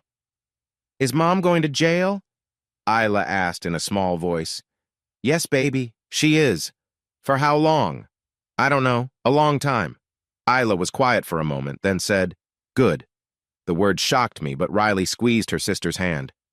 "She hurt us, Isla, all of us. It's okay to be angry." We went inside to survey the damage. The house looked like a crime scene because it was. Our home, our sanctuary, had become a stage for betrayal. The furniture could be fixed, the window replaced, but some things were broken beyond repair. Tom Davidson arrived to download all the surveillance footage. "This is airtight," he said. "Between the cameras and Riley's video, they don't have a chance." "Dad," Riley said suddenly, "there's something else you should know." My heart sank. What else could there possibly be? "I heard Mom on the phone yesterday. She was talking to someone about doing something to you. Making you look bad so she could win in a divorce." "What kind of something?" "I don't know. But she said something about making sure he can't fight back, and one way or another, I'm getting what I deserve." Even caught, even facing prison, Abigail was still planning. The moth might have been singed, but it was still trying to fly toward the flame. "We'll deal with that tomorrow," I said, exhausted suddenly. "Tonight we're safe. We're together. That's what matters." But as I tucked the girls into bed in the guest room, neither wanted to sleep in their own rooms that night, I knew this wasn't over. Abigail had one more card to play, and desperate people with nothing left to lose were the most dangerous of all. The storm that had been threatening all day finally broke, rain lashing against the windows like it was trying to wash away the sins of the night. But some stains, I was learning, were permanent. Some betrayals couldn't be forgiven. And some people, when you finally saw who they really were, turned out to be strangers wearing familiar faces, moths pretending to be butterflies until the flame revealed their true nature. Chapter 7. The morning after the robbery, our house felt like a tomb. Sunlight streamed through the boarded-up window, casting prison bar shadows across the living room floor. I stood in the kitchen making coffee, the normal ritual absurd in the aftermath of chaos. Riley and Isla sat at the breakfast table, both still in yesterday's clothes. They'd refused to sleep in their own beds, refused to be alone. We'd ended up camping out in the living room, the three of us huddled together on the couch like survivors of a shipwreck. "Is she coming back?" Isla asked, pushing scrambled eggs around her plate. "Not for a while," I said carefully. "Good," Riley muttered, then looked guilty for saying it. My phone rang Alvarez. "Michael thought you should know. Dominic's already trying to make a deal. Says the whole thing was Abigail's idea." Was it? Does it matter? They're both on video committing felonies, but... He paused. Your wife's got herself a lawyer. Expensive one. Gerald Hutchinson. I knew the name. Hutchinson was the kind of lawyer who could make murder look like self-defense, who turned criminals into victims with a few well-placed words. How? She doesn't have... That's the interesting part. Someone's paying. Anonymous benefactor. We're trying to trace it, but Hutchinson's too smart to make it easy. Exactly. Listen, she's out on bail. 100,000 posted this morning. You might want to... The doorbell rang. She's here, I said, already knowing. Through the peephole, I saw Abigail standing on our porch, wearing the same red lipstick from last night, but now dressed in a conservative black suit, her hair pulled back in a grieving widow's bun. Hutchinson stood beside her, all silver hair and sharp angles. Girls, go upstairs, I said. No, Riley said firmly. We're staying. I didn't have the energy to argue. I opened the door but didn't step aside. You're not welcome here. This is still my house, Abigail said, her voice different now, coached, careful. I have every right to be here. You have the right to be in prison. Hutchinson stepped forward. Mr. Johnson, my client is here to collect some personal belongings and to discuss the children's living situation. The children's living situation is with me, away from their criminal mother. Abigail's mask slipped for just a second, raw hatred flashing in her eyes before the practiced sorrow returned. Michael, please. This is all a terrible misunderstanding. Dominic manipulated me. He threatened me. I was trying to protect our family. Stop. Riley's voice cut through her mother's performance. Just stop lying. Abigail turned to our daughter, and for a moment, I saw something that might have been genuine pain. Sweetheart, you don't understand. I understand perfectly. I saw you. I recorded you. You said Dad was pathetic. You were stealing from us. Riley, baby. I was confused. Dominic had me so turned around. You bailed him out, Riley shouted. If he was threatening you, why did you bail him out? Hutchinson touched Abigail's arm, a warning. She composed herself. I'm not here to argue. I just need some clothes and... Officer Alvarez, I said into my phone, loud enough for them to hear. My wife is violating her restraining order. Yes, the emergency one the judge signed this morning. Abigail's face went pale. What restraining order? The one that says you can't come within 500 feet of me or the girls. I pulled out the paper, freshly signed. Bennett filed it at 8 a.m. You've been served. Hutchinson examined the document, his expression darkening. You should have told me about this, he said to Abigail. I didn't know. Ignorance of the law isn't a defense, I said. You have 30 seconds to leave before the police arrive. This isn't over, Abigail hissed. I'll get my children back. I'll prove you set me up. You'll go to prison, I said calmly, for a very long time. They left, but not before Abigail looked back at the girls one more time. Isla was crying silently. Riley stood straight, defiant, protective of her sister. My brave girls, forced to be braver than they should ever have to be. The next few days blurred together. Police interviews, lawyer meetings, insurance claims. The story made the local news. Stamford woman arrested in staged home robbery. They didn't use Abigail's name, but everyone knew. The neighbors whispered. The girls didn't want to go to school. Tom Davidson called with updates. Dominic had flipped completely, providing testimony about everything: the affair, the first robbery, even conversations where Abigail had talked about other schemes. She was planning to drug you, Tom said. Dominic has texts where she's asking about sedatives, how to make someone look drunk or high. My blood ran cold. When? Last week, before the robbery. Seems like that was plan A. I thought about all the dinners she'd cooked recently, all the drinks she'd poured. Had she already tried and failed? Or had the robbery opportunity come up first? That evening, Bennett came over with boxes of documents. The divorce papers are ready, he said. But there's something else. Abigail's lawyer is claiming emotional abuse, says you isolated her from friends, controlled the finances, classic gaslighting. That's insane. It's strategy. Paint you as the real villain, her as the victim who snapped. He pulled out another file. But I've got 17 years of tax returns showing she had full access to all accounts, plus testimonies from her friends saying you never restricted her social life. What friends? I thought she was with friends half the time she was with Dominic. Exactly. But Linda's willing to testify. Abigail's sister. Linda? But she and Abigail were. Turns out Abigail borrowed $30,000 from Linda last year. Said it was for a medical emergency. Linda just found out it went to Dominic's bail. The betrayals kept spreading, like ripples in a pond. How many people had Abigail used and discarded? Saturday came with another surprise. Maria called from her post at Joan's house. "You need to see this," she said. I drove over, leaving the girls with my parents. Joan's living room window had a perfect view of our house. Maria had been staying there, keeping watch, making sure Abigail didn't violate the restraining order again. "She was here," Maria said, showing me photos on her camera. "This morning around 5 a.m. The images showed Abigail in dark clothes, creeping around our backyard. What was she doing? Looking for something. Check this out." Maria zoomed in on one photo. Abigail was at the back garden shed, digging in the dirt. The shed? We went back to the house and investigated. Behind the shed, freshly disturbed earth revealed a plastic bag. Inside, $50,000 in cash and a burner phone. The phone had one number saved. I called it. "Hello?" A man's voice, not Dominic. "Who is this?" "Who's asking?" I hung up and called Alvarez. Within an hour, they'd traced the number to a Marcus Webb, a private investigator with a reputation for fabricating evidence.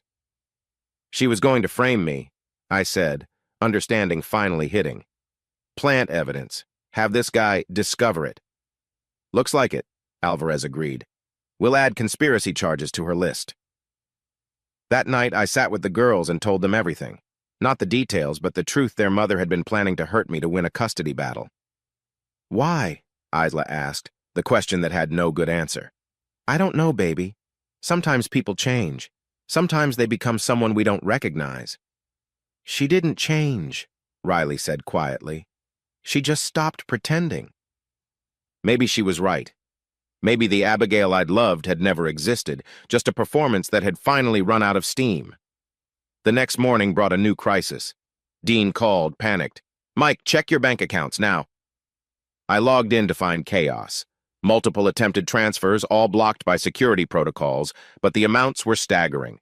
Someone had tried to move nearly $100,000 from various accounts. How did she must have had your passwords, or hired someone to hack them. But it was worse than that. The attempting IP address traced back to our home computer. The timestamp showed the attempts were made at 2 a.m. She still has a key, I realized. She made copies. We changed every lock that day, installed new security systems, cameras that would make Fort Knox jealous. But the feeling of violation remained.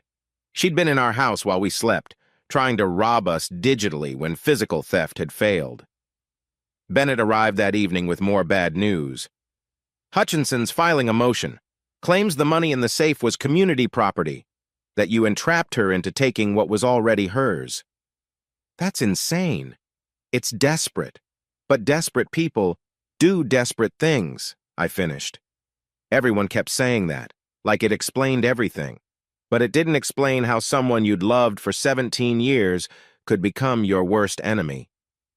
That's when Isla, quiet Isla who'd been listening from the stairs, spoke up. "I have something," she said, holding up her phone. "What kind of something?" "Mom on the phone, from last week. I was recording her." "Why?" "Because Riley told me to, after the first robbery. She said we needed to protect ourselves. My daughters had been protecting me while I'd been trying to protect them." The recording was gold. Abigail's voice, clear and cold. "I don't care what it takes. Michael's going down. I'll plant drugs if I have to. Or maybe something worse. There's this girl at Dominic's gym, barely legal but looks younger. Few photos of her and Michael together. Maybe some Rohypnol in his system." He'll never see it coming. "Jesus," Bennett breathed. She was going to frame me as a predator? Apparently. The recording went straight to the police, to the lawyers, to the judge. Within 24 hours, Abigail's bail was revoked. She was going back to jail to await trial, but not before one last confrontation. She called from the courthouse, using her one phone call not for her lawyer but for me. "You win," she said without preamble. "This wasn't a game, Abigail." "Wasn't it? You playing poor, me playing wife? We're both liars, Michael." "I lied about money. You lied about love." Silence for a moment, then. "I did love you, once, before I realized you were never going to be more than what you were. A security guard? A coward, too afraid to reach for more, to want more. I had everything I wanted. A family, love, at least I thought I did. And now? Now I have the truth. And my daughters. My daughters, too. No, you lost that right when you chose greed over them. This isn't over, Michael. I'll get out. I'll come for what's mine. Good luck with that." I hung up. It was the last time we'd speak without lawyers present. That night I found Riley and Isla in Riley's room, huddled together over a laptop. "What are you doing?" "Writing a letter," Riley said. "To Mom." "Saying what?" "Goodbye." I sat with them as they wrote, as they poured out their pain and anger and disappointment. They'd never send it, the lawyers would have a fit, but they needed to write it. "We loved you," Isla dictated as Riley typed. "We would have loved you even if Dad was just a security guard forever. But that wasn't enough for you. We weren't enough.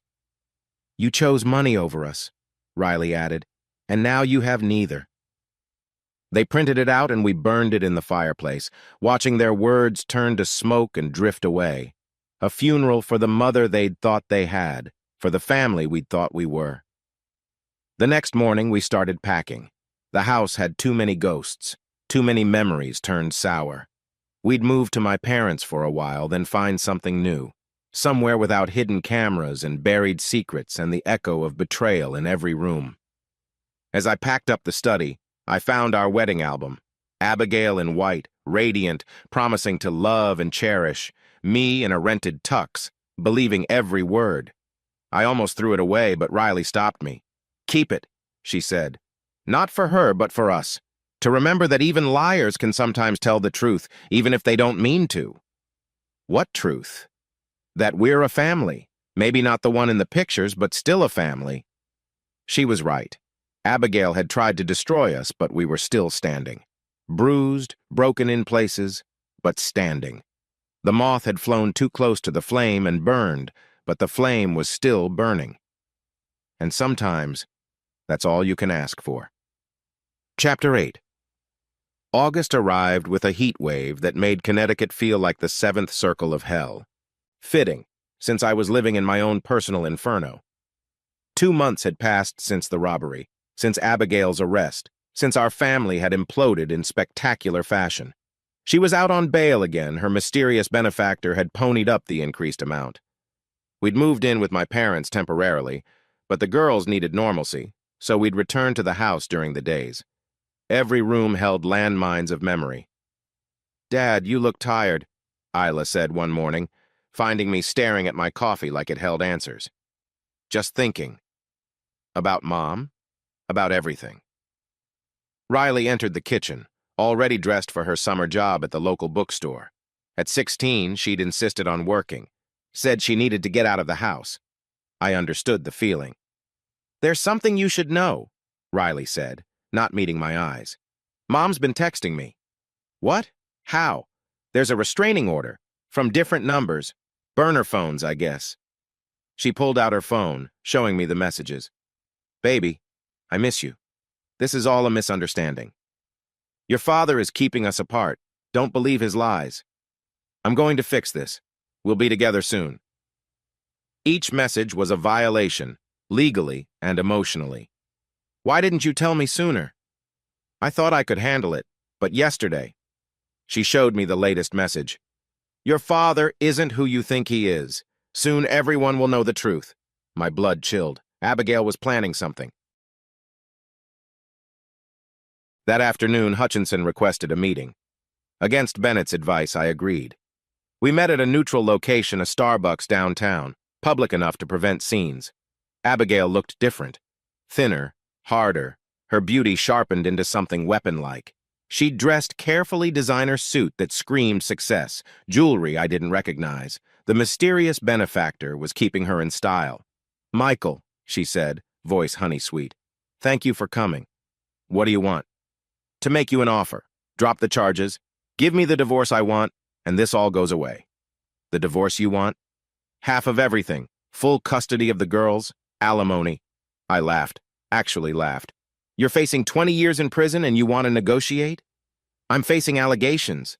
Allegations that won't stick. We have you on video. Videos can be edited. Witnesses can be unreliable. Especially teenage daughters turned against their mother." "You turned them against yourself." She leaned forward, and for a moment I saw the real Abigail beneath the mask, cold, calculating, dangerous. "I know about the money, Michael." My heart stopped. "What money?" "Stanford Capital. Did you really think you could hide $4 billion forever?" The coffee shop seemed to tilt. How did she know? "I don't know what you're talking about." "Thursday, March 15th, 2018. You logged into your real accounts from our home computer. You thought you were being careful, but you forgot to clear the browser's autosave. I've known for over a year." A year. She'd known for a year and said nothing. Every complaint about money, every sneer at my job, every moment of contempt, all performance. "If you knew, why? Why the affairs? The robbery? Because knowing and accessing are different things. But now I have leverage. Give me what I want or I go public. Imagine the headlines. Billionaire poses as security guard while wife struggles. I'll destroy you. You'll destroy yourself. Admitting you knew about the money makes the robbery worse, not better." Her smile was sharp as winter. "Does it? Or does it make you a psychological abuser who gaslit his wife into crime?" Hutchinson cleared his throat. "My client is prepared to sign an NDA about your holdings in exchange for a favorable settlement." "Get out," I said quietly. "Both of you." "Think about it," Abigail said, standing. "You have 48 hours. After that, I call the Wall Street Journal." They left, and I sat there, mind reeling. She'd known. For a year, she'd known exactly who I was and had still chosen betrayal. Somehow that made it worse. I called an emergency family meeting. Everyone gathered at my parents' house, Bennett, Maria, Dean, even Tom Davidson and Officer Alvarez. "She knows," I said simply. "About the money, about everything." The room erupted in questions, accusations, strategizing. But it was Isla, quiet Isla, who asked the important question. "If she knew you were rich, why did she try to rob you?" "Because she couldn't access it legally," Bennett explained. "The prenup would have held. The trusts are ironclad. Her only option was theft or destroying me," I finished, "making me look so bad that no judge would side with me." "So what's the plan?" Maria asked. "We give her rope," Dad said, echoing his earlier advice. "Let her hang herself." "She's planning something," I said. "Riley's been getting texts. Abigail's convinced she can flip this situation." Tom Davidson spoke up. "I've been monitoring Dominic. He's been meeting with someone, a woman, early 20s, blonde. They've been very careful, but I got photos." He showed us the images. A young woman who looked like trouble in a tight dress. "Who is she?" "Natasha Petrova, part-time model, part-time escort, full-time opportunist." "Why would Dominic be meeting with an escort?" "Not for the reason you'd think. I followed her after their last meeting. She went straight to Abigail's lawyer's office." The pieces clicked into place. "They're going to set me up." "Looks like it." Saturday night. Abigail suggested something she hadn't in years, a date night. "For the girls," she said on the phone, Hutchinson having negotiated a supervised call.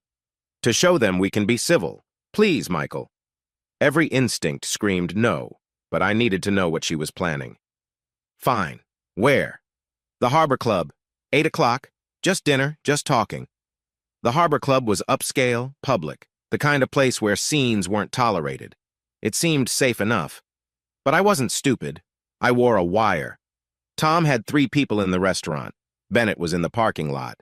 And most importantly, I'd sent the girls to my parents for the weekend. Abigail arrived looking like a weapon of mass destruction. Black dress, diamonds I didn't recognize, perfume that probably cost more than most people's rent. She was performing for an audience I couldn't see yet. "You look tired," she said, fake concern dripping from every word.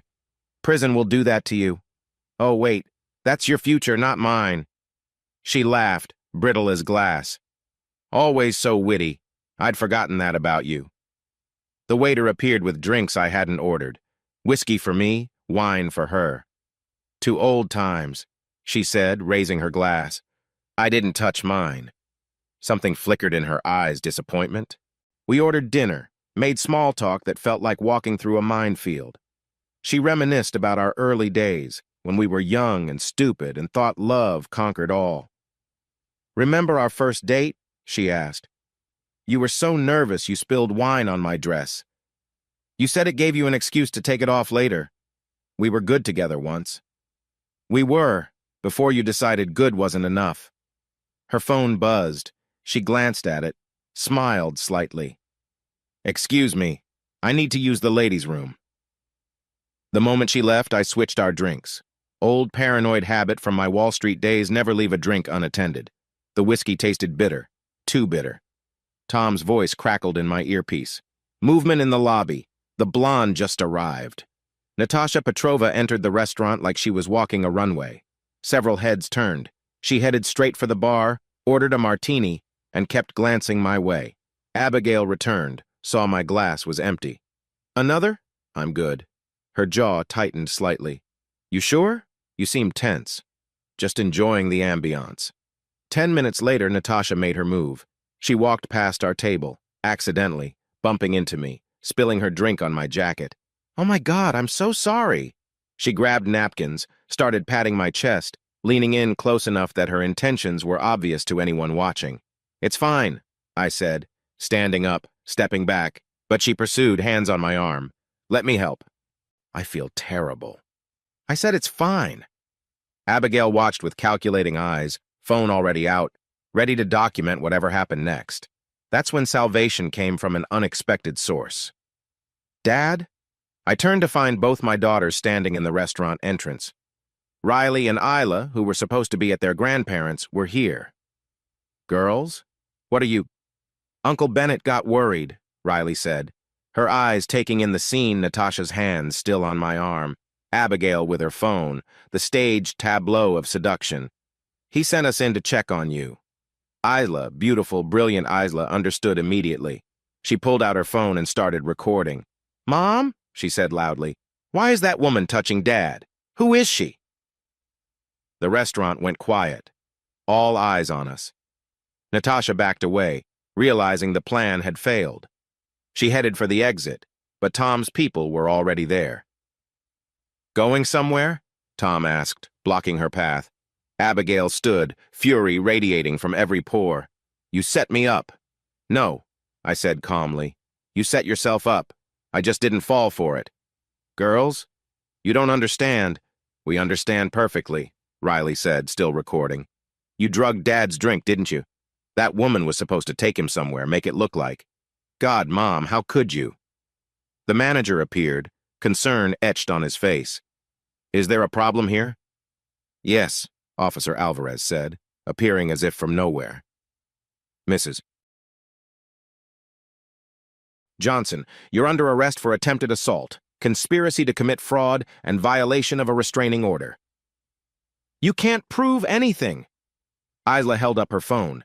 In her brilliant, devious way, she'd not just recorded the scene, she'd been on a call with the police the entire time, narrating everything. She just put something in his drink, Isla's recorded voice said. The blonde woman is approaching. She's touching him. Mom's taking pictures.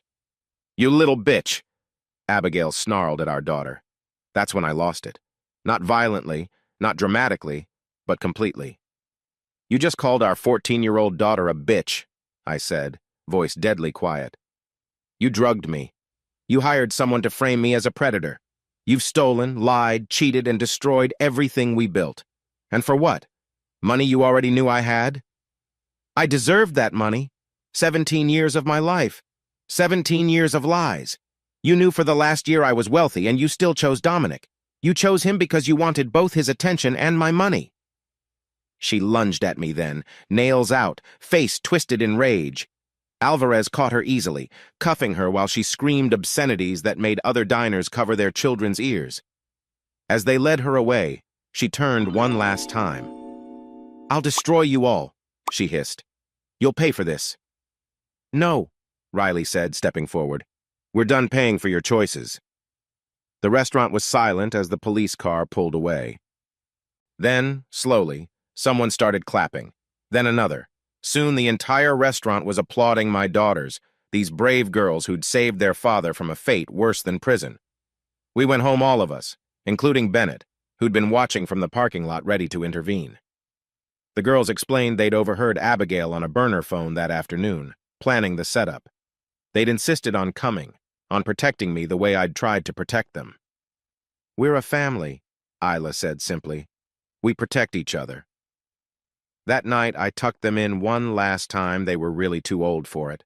But we all needed the ritual, the reassurance. "Dad," Riley said as I turned out the light, "it's really over now, isn't it? The worst parts, yes. What about the money?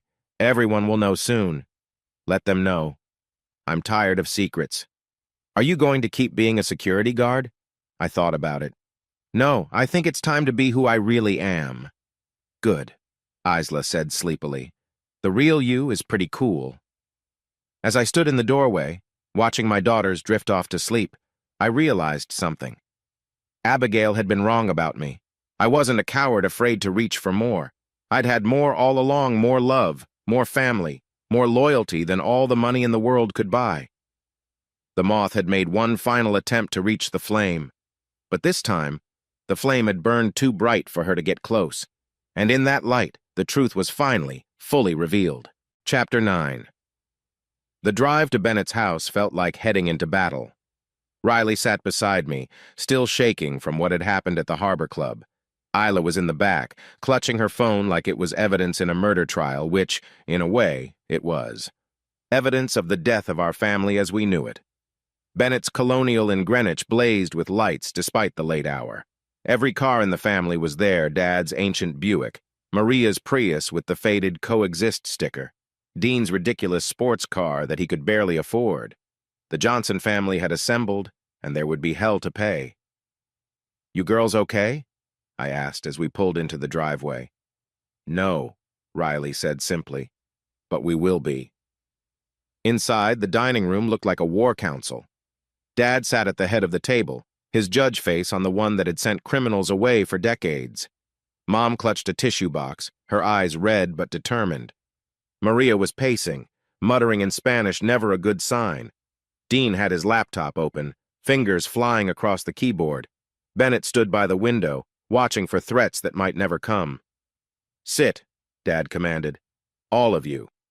I guided the girls to chairs, then took my place at the table where we'd celebrated birthdays and Thanksgivings, where we'd laughed and argued and been a family. Now it was ground zero for planning Abigail's final downfall. "Play it," Dad said to Isla. My 14-year-old daughter hit play on her phone, and Abigail's voice filled the room. "Make sure the pills dissolve completely. I can't have him conscious." Mom gasped. Maria's pacing stopped. Dean's typing ceased.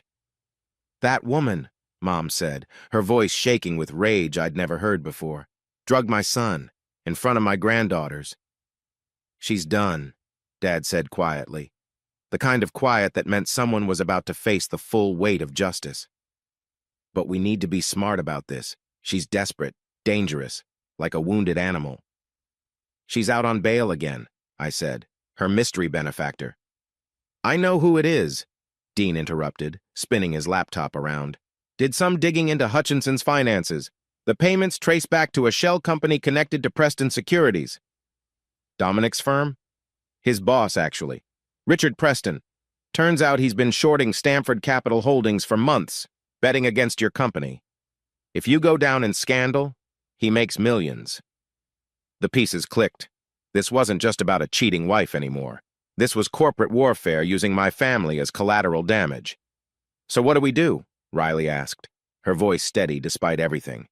Dad leaned back, fingers steepled. "We give her exactly what she wants. Michael's death." The room went silent. "Grayson," Mom started, but Dad held up a hand. "Not real death, but she needs to believe it. Completely. If she thinks Michael's dying or dead, she'll show her true colors. No more masks, no more pretense.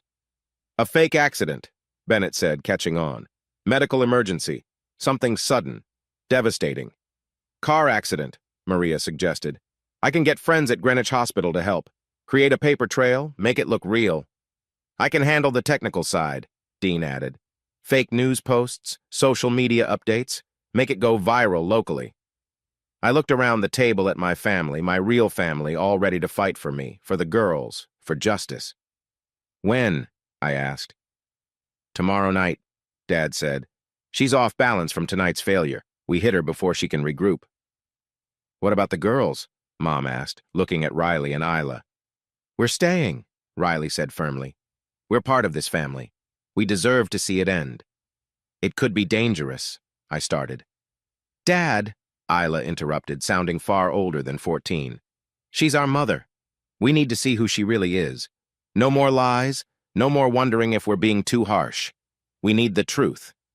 I wanted to protect them, but they were right. They'd earned the right to witness the end. We spent the next 3 hours planning every detail. The accident would happen on I-95, that stretch near Exit 9 where accidents were common. Maria would handle the medical side, fake charts, a borrowed ambulance from a friend who ran a medical transport company. Dean would manage the digital footprint. Bennett would coordinate with Officer Alvarez for police backup. What about the house? Mom asked. Cameras everywhere, Dean said. I've got equipment in the car, military-grade stuff borrowed from a friend who owes me a favor. Every room, every angle, we'll see everything. She'll bring Dominic, I said. If she thinks I'm dying, she'll want help carrying whatever she plans to steal. Good, Dad said. 2 birds, 1 trap. As we prepared to leave, Mom pulled me aside. Michael, honey, are you sure about this? It's elaborate, risky. Mom, she drugged me. She was going to frame me as a predator. She's stolen, lied, betrayed everything our family stands for. This ends now. She hugged me tight, the way she had when I was little and scared of thunderstorms. Then we end it together, she whispered. The next day passed in a blur of preparation. Dean turned our house into a surveillance fortress. Cameras hidden in everything, clocks, vents, picture frames, all streaming to his van, to the cloud, to backup servers he'd set up God knows where. Maria worked her magic at the hospital. By noon, there was a complete medical file for Michael Johnson. Critical condition, possible brain death, family considering pulling life support. Bennett handled the legal side, making sure everything we did skirted the edge of legal but never crossed it. Performance art, he called it. Not fraud if no one files false insurance claims or legal documents. The girls spent the day with their grandparents, but I could see them processing, preparing. Riley kept checking her phone, monitoring social media for any sign Abigail was taking the bait. Ela drew in her sketchbook dark, violent scratches that worried me. At 6 p.m., everything was in place. I was supposedly driving back from a business meeting in New York. The accident would happen at 6:47 p.m. rush hour, witnesses, maximum drama. At 6:30, I sent my last text to Abigail. Running late. Be home by 8. At 6:45, Dean started the social media storm. Accident on I-95. Multiple vehicles. Casualties reported. At 6:50, Dad made the call. I sat in Bennett's living room, watching on Dean's laptop as Dad stood in the fake ICU room Maria had arranged. His performance was masterful. Abigail? It's Grayson. There's been an accident. Michael's car. It's bad. You need to come to Greenwich Hospital right now. Through the phone tap Dean had somehow managed, we heard Abigail's response. What? How bad? Is he? The doctors. They're not optimistic. Please, just come. The girls need their mother. I'll be right there. But she didn't go to the hospital. The GPS tracker on her car showed her heading home instead. She's taking the bait, Dean announced. 10 minutes later, she called Dominic. We listened to every word. It's happening. Michael's in the hospital, probably won't make it through the night. You sure? His father just called. Car accident. This is our chance. Meet me at the house in 20 minutes. Bring your truck. What about the kids? With their grandparents. We'll have at least 2 hours. And if he survives? He won't. And even if he does, he'll be a vegetable. Either way, I need to secure what I can before his family locks everything down. The casual cruelty of it, discussing my potential death like a business transaction, should have surprised me. But nothing about Abigail surprised me anymore. We took our positions. I was in the van with Dean and Bennett, watching the camera feeds. Mom and Dad were in their car down the street. Maria was at the neighbor's house. Alvarez had unmarked cars 3 blocks away. Riley and Hila were supposed to stay at Bennett's house with his wife Sarah. But as we prepared to leave, they appeared at the van door. "We're coming," Riley said. "Absolutely not. Dad, we need to see this. We need to see her choose money over us. No more doubts, no more what-ifs. We need to know who our mother really is." I looked at Bennett, who shrugged. "They're Johnsons, stubborn runs in the family." So my daughters sat with us in the van, watching their childhood home on a dozen screens, waiting for their mother to show her true face. At 8:15, Abigail arrived. She parked in the garage, hiding her car from view. Smart. She went inside and we watched her transformation. The grieving wife persona melted away. She became someone else, efficient, cold, methodical. She went straight to my study, to the safe. Her fingers flew over the combination she'd watched me enter it so many times. Inside were the documents I'd planted. Fake investment portfolios, property deeds, bank statements showing millions in assets. All technically real, the accounts existed. The properties were mine, but accessible only through passwords and protocols she'd never crack. "Oh my God," she breathed, rifling through papers. He had millions. That lying bastard had millions. Dominic arrived at 8:30, pulling his truck into the garage beside her car. "You were right," Abigail said, meeting him at the door. "He's been hiding money. Look at this." She showed him the documents. His eyes went wide with greed. "This is more than we thought. Much more. We take everything we can carry. Documents, jewelry, electronics. Anything we can liquidate quickly. What about the kids? What about them? They'll be fine. Insurance will take care of them." Riley made a sound beside me, half sob, half growl. I put my arm around her, feeling her shake with rage. "She doesn't care about us at all," Isla whispered. "Now you know," I said gently. "Now we all know." On the screens, Abigail and Dominic began their plunder. They were systematic, thorough. They took everything of value, real and perceived. She even went to the girls' rooms, taking the jewelry I'd given them for birthdays and Christmas. "They're grandmother's pearls," she said, holding up a necklace that had been in my family for generations. "Worth at least 10,000. "That's mine," Riley hissed. "Grandma Bailey gave those to me." "You'll get them back," Bennett promised. "With interest." They worked for an hour, loading box after box into Dominic's truck. Abigail pulled out documents she'd hidden, powers of attorney she'd forged, insurance papers she'd altered, even a will she'd created with my signature practiced until it was perfect. "If he dies, I get everything," she said. "And if he doesn't, these documents give me control anyway." "You sure they'll hold up?" "Hutchinson says they will. Enough to tie things up in court for years. His family will settle rather than fight." She didn't know Johnsons never settled. We fought until the last breath. At 9:45, they were nearly done. The truck was loaded. Our house was ransacked. They stood in the living room surveying their work. "We did it," Dominic said, pulling her close. "We're free." "Not yet," Abigail said. "Once he's dead and buried, then we're free." That's when Dad decided we'd seen enough. "Now," he said into his phone. The house lights blazed on every single one, all at once. Chapter 10. The lights hitting all at once was like God himself flipping a switch. Through the cameras, we watched Abigail and Dominic freeze, deer caught in divine headlights. They stood in our living room, surrounded by boxes of our possessions, their guilt written in every stolen item. "What the hell?" Dominic spun around, looking for the source. "Power surge," Abigail said, but her voice wavered. "Has to be." Then the front door opened. Dad walked in first, still in his courtroom bearing despite being retired 5 years. Behind him came Mom, Maria, and 3 uniformed officers led by Alvarez. They spread out, blocking every exit, their faces masks of controlled fury. "Hello, Abigail," Dad said, his voice carrying the weight of judgment. "Busy evening?" Abigail's face cycled through emotions like a slot machine: surprise, fear, confusion, and finally, desperate calculation. Grayson, what are you doing here? You called the accident Michael's in the hospital. No, Dad said simply. He's not. That's when I entered through the patio door. The look on Abigail's face was worth every moment of pain she'd caused, pure, unadulterated shock. Her mouth opened and closed like a fish gasping for air. Dominic actually stumbled backward, knocking over a box that spilled my grandmother's china across the floor. "Hello, Abigail," I said quietly. But the accident never happened. Though interesting that your first response to hearing I was dying wasn't to rush to my bedside, but to rob our house. I wasn't robbing anything. This is my house too. I was just securing things for the children. The children you just said would be fine with insurance money? Bennett asked, emerging from the kitchen with his phone recording everything. The children whose jewelry you're stealing? I don't know what you're talking about.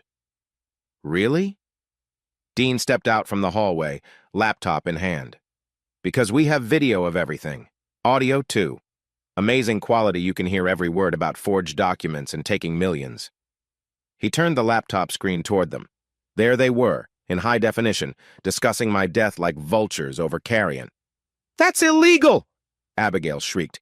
You can't record me without my consent! Actually, Alvarez interjected, Connecticut law allows recording in your own home for security purposes, and since Mr. Johnson's name is on the deed.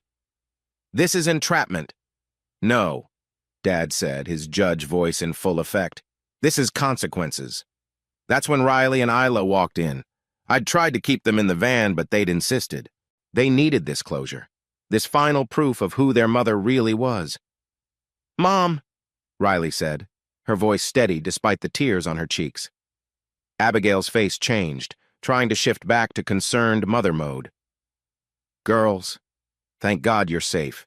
Your grandfather told me about Dad's accident. Stop lying! Isla's voice cracked like a whip. Just stop! We heard everything. We saw everything. You were stealing from us while thinking Dad was dying. Sweetheart, you don't understand. I understand perfectly. Riley stepped forward, holding up her grandmother's pearls. We'd retrieved them from a box. You took these from my room. Grandma Bailey gave these to me for my 16th birthday. You knew that. I was protecting them. You said they were worth $10,000. You were calculating their value while you thought my dad was dying. The mask finally slipped completely. Abigail's face contorted into something ugly, something that had been hiding beneath the surface all along. Fine, she spat. Yes, I took them. I took everything I could. You want to know why? Because I earned it. 17 years of my life wasted on a man I thought was a nobody. 17 years of pretending to be satisfied with mediocrity. So you knew about the money, I said quietly. She laughed, bitter and sharp.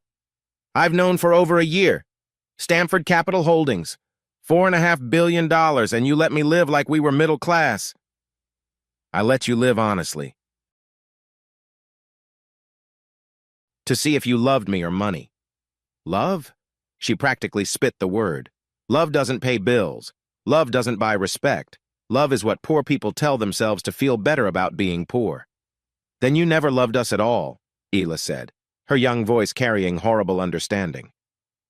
Abigail looked at our daughters, really looked at them, and made her choice. Love is a luxury I couldn't afford, she said coldly. Not when I could have had so much more. That's when she tried to run. It was desperate, pathetic. She shoved past Maria, heading for the kitchen door. But Mom, quiet, gentle Bailey Johnson, stepped into her path. No, Mom said simply. Get out of my way, you old... Mom slapped her, hard. The sound echoed through the house like a gunshot. That, Mom said, her voice shaking with rage, is for my granddaughters. You're done hurting this family. Alvarez stepped forward with the handcuffs. Abigail Johnson, you're under arrest for grand larceny, breaking and entering, conspiracy to commit fraud. Breaking and entering? This is my house. Not anymore, Bennett said, producing papers. Emergency restraining order signed an hour ago. You're trespassing. As Alvarez cuffed her, Dominic tried to edge toward the door. Dean blocked his path. Going somewhere? She called me. Said she needed help moving things. I didn't know what? I asked. That stealing is illegal? That breaking into someone's house is a crime? You set us up. No. We gave you a choice. You could have gone to the hospital. You could have called the police if you thought something was wrong. Instead, you came here to steal from what you thought was a dying man's family. The officers cuffed Dominic, too. As they were being led out, Abigail turned back one last time. Her eyes found the girls. I did this for you, she said, to give you a better life. No, Riley said firmly. You did this for yourself, and now you'll pay for it yourself. Alone, Isla added. The police cars pulled away, red and blue lights fading into the night. We stood in our ransacked house, surrounded by boxes of our lives that Abigail had tried to steal. It's over, I said, though it didn't feel real yet. No, Dad corrected. The trap is closed. Now comes justice. Chapter 11. The courtroom smelled like old wood and disappointment. 6 months had passed since that night, 6 months of depositions and discoveries, of Abigail trying every legal maneuver to escape the trap she'd built herself. I sat in the gallery with Riley and Isla, my parents on one side, Bennett on the other. Maria had taken the day off from the hospital to be here. Dean was somewhere in the back, probably live tweeting the proceedings despite the judge's warnings about social media. Abigail sat at the defendant's table, a shadow of her former self. The expensive clothes were gone, replaced by a conservative suit that couldn't hide the jail pallor. Hutchinson sat beside her, his silver hair less perfect than before even he couldn't spin this story into gold. Judge Patricia Hawkins presided Dad's former colleague, tough but fair. She'd reviewed the evidence, watched the videos, listened to the recordings. Her face gave nothing away. Before we proceed to sentencing, Judge Hawkins said, I understand the victim wishes to make a statement. I stood, my legs steadier than I'd expected. Riley squeezed my hand as I passed. Your Honor, I began, facing the court but feeling Abigail's stare. I met Abigail Reynolds 20 years ago. I fell in love with a woman who was brilliant, ambitious, full of life. I married that woman. I had children with that woman. I turned to look at Abigail directly. That woman never existed. Her jaw clenched, but she stayed silent. The person I married was a performance, a role played to perfection until she got tired of the part. When she discovered I had money, more money than she'd dreamed, she didn't come to me with joy or relief. She came with schemes and hatred, furious that I'd hidden it from her. I pulled out a letter, the one she'd sent from jail. She wrote to me last month. Would you like to know what it said? You destroyed my life with your lies. My lies. Because I chose to live modestly. Because I wanted to be loved for who I was, not what I had. Objection, Hutchinson started, but Judge Hawkins waved him down. Continue, Mr. Johnson. She committed fraud. She staged robberies. She drugged me, attempted to frame me for crimes that would have destroyed my reputation and traumatized our children. And when she thought I was dying, her first thought wasn't grief or our daughter's well-being. It was greed. I looked at the judge. Your Honor, I'm not here to ask for maximum punishment out of vengeance. I'm here to ask for justice. For my daughters who deserve to grow up without fear their mother will manipulate them. For my family, who welcomed her as one of their own only to be betrayed. And yes, for me, because I deserve to live without looking over my shoulder, wondering what scheme she'll try next. I sat down. Riley took my hand again, and I realized she was crying. Mrs. Johnson, Judge Hawkins said, do you wish to make a statement before sentencing? Abigail stood slowly. For a moment I saw something in her eyes, regret, sorrow, but then it was gone, replaced by the cold calculation I'd come to know. Your Honor, I'm a victim here. A victim of psychological manipulation, of financial abuse, of a husband who gaslit me for 17 years. He made me believe we were poor while sitting on billions. He watched me struggle, watched me worry about our future, and said nothing. That kind of cruelty breaks a person. So you decided to break him back? Judge Hawkins asked. I decided to take what was mine. By staging robberies? By drugging him? I was desperate.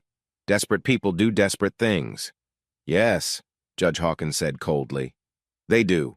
And desperate or not, those things have consequences. She shuffled papers, then looked up.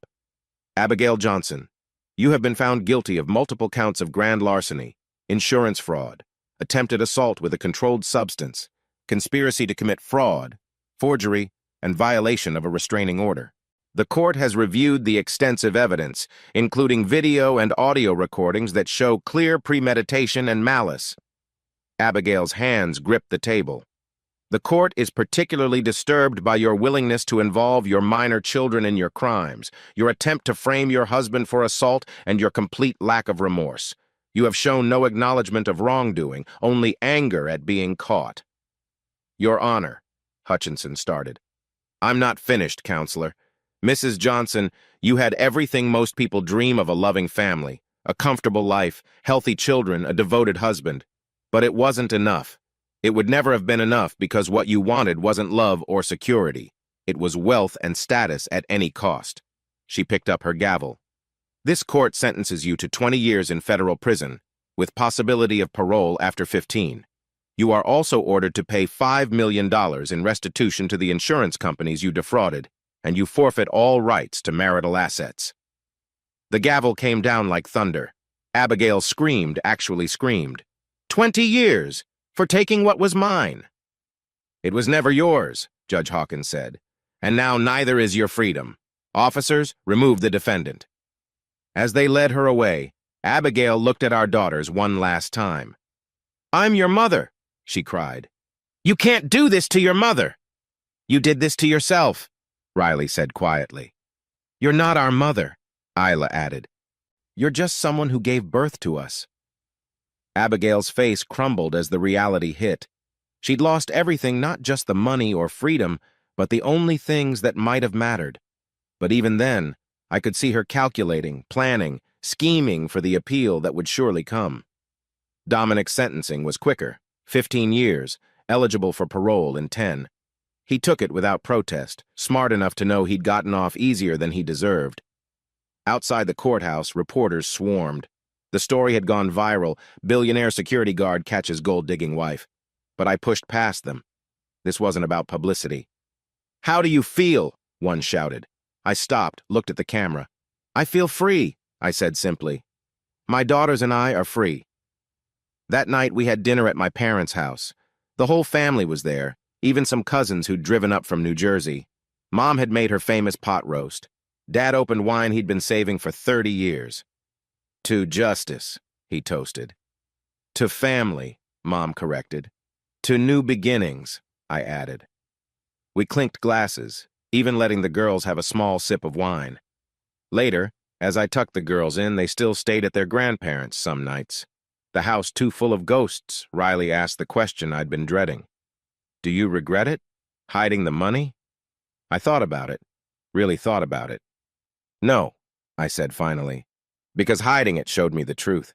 If I'd been openly rich, she might have pretended better, longer. We might have lived our whole lives in a lie, but we lived 17 years in a lie anyway. No, you and Isla were never lies.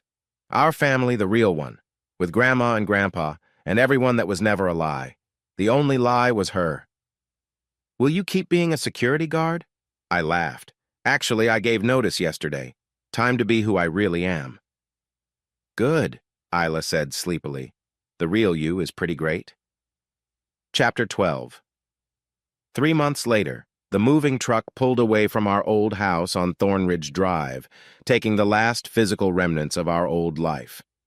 I stood in the empty living room where so much had happened: family dinners and birthday parties, but also betrayals and traps and the final unmasking of someone I'd thought I knew. You okay, Dad? Riley asked, appearing beside me. She'd grown 3 inches in the past year, stress and time pushing her toward adulthood faster than I'd wanted. Just remembering. Good memories or bad? Both. That's what makes them important. Hila bounded in, her natural optimism slowly returning after months of therapy. The new house is amazing. My room has a window seat. The new house was in Westport, closer to my parents but far enough from Stamford to avoid daily reminders. It was bigger than our old place. I was done hiding my wealth, but not ostentatious. Money had already cost me one family. I wouldn't let it define the next chapter. Mr. Johnson? a voice from the doorway. Tom Davidson stood there, the PI who'd first uncovered Abigail's affair. "Wanted to give you this personally?" He handed me an envelope. Inside, a single photo our family at Riley's 10th birthday party. Before everything went wrong.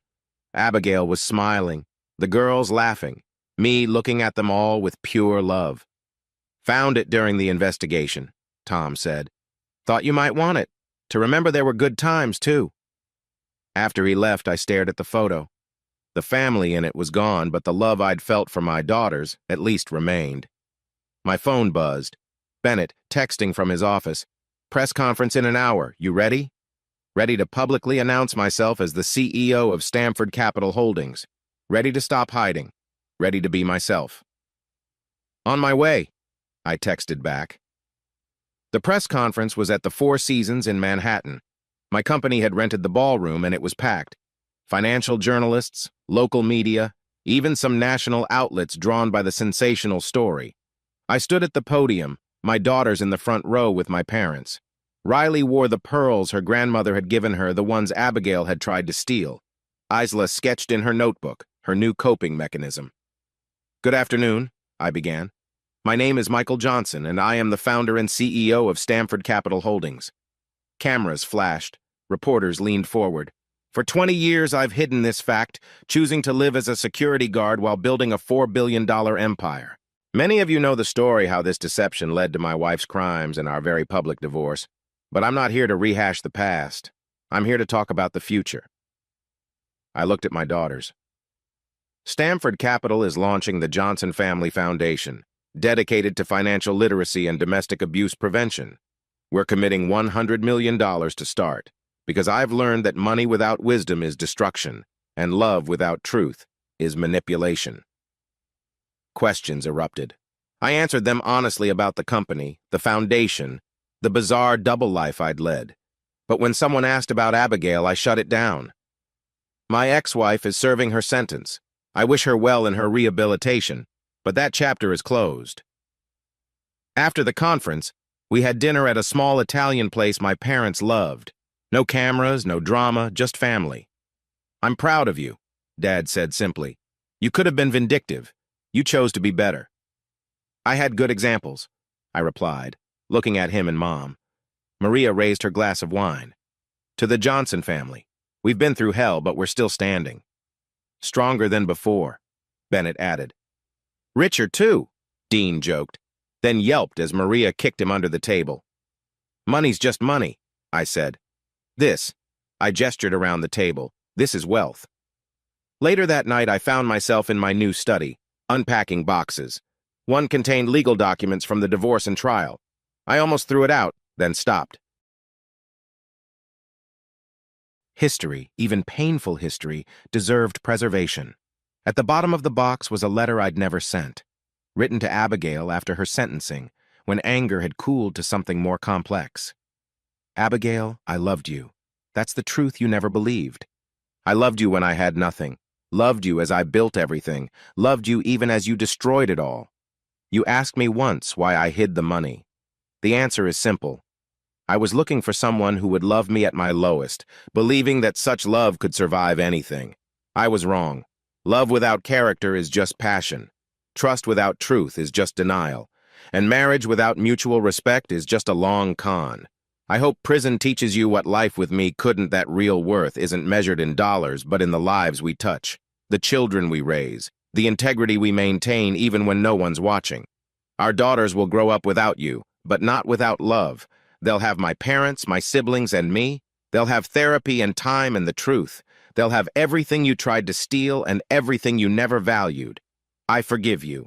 Not for your sake, but for mine and the girls. Carrying hatred is too heavy, and I have a life to rebuild. Be well. Find peace. Become someone your daughters might one day want to know. Michael. I never sent it. Some words are meant for the writer, not the reader. But I kept it, a reminder of who I chose to be when everything fell apart. My phone rang. Riley, calling from her room. "Dad, can you come here?" I found both girls in Riley's room looking at an old photo album. "We found this in a box," Isla said. "Pictures of Mom and us before the lies were exposed. before the truth destroyed everything. "Should we keep them?" Riley asked. I sat between my daughters, looking at images of a family that no longer existed. Abigail smiling at Isla's first birthday, teaching Riley to ride a bike. Our wedding day, both of us so young, so certain. "Yes," I said, "keep them. They're part of your story, even if that story took a bad turn." "Do you think she ever loved us?" Isla asked quietly. "I think she loved you the only way she knew how. It wasn't enough, wasn't healthy, but it was probably real in its own broken way." "Will we be okay?" Riley asked. "I mean, with all this damage?" I pulled them both close. "You know what I learned from hiding billions of dollars for 20 years? We're all hiding something. Some hide money, some hide pain, some hide their true selves. The lucky ones find people who love them anyway, secrets and all." "We love you, Dad," Isla said. "Secrets and all." "Even the security guard secret," I teased. "Especially that," Riley said. "It showed us who you really are, someone who values love over money." "Though the money's nice too," Isla added, making us all laugh. That night, I stood on the balcony of our new house, looking at the stars barely visible through Connecticut's light pollution. Somewhere, Abigail was in a cell, probably scheming her appeal. Dominic was in another prison, probably blaming everyone but himself. But here, in this new house with my daughter safe and my family close, I'd found something I'd been looking for all along, not someone who loved me without the money, but people who loved me regardless of it. The moth had finally burned in the flame, but the flame had survived. And sometimes, that's the best ending you can hope for. A year later, we got word that Abigail's appeal had been denied. She'd be serving the full 20 years, minus time for good behavior if she managed any. Riley was heading to college Yale, early admission. She wanted to study law, inspired by her grandfather and uncle. "Someone needs to catch the next Abigail," she'd said. Isla was thriving in high school, her art winning competitions.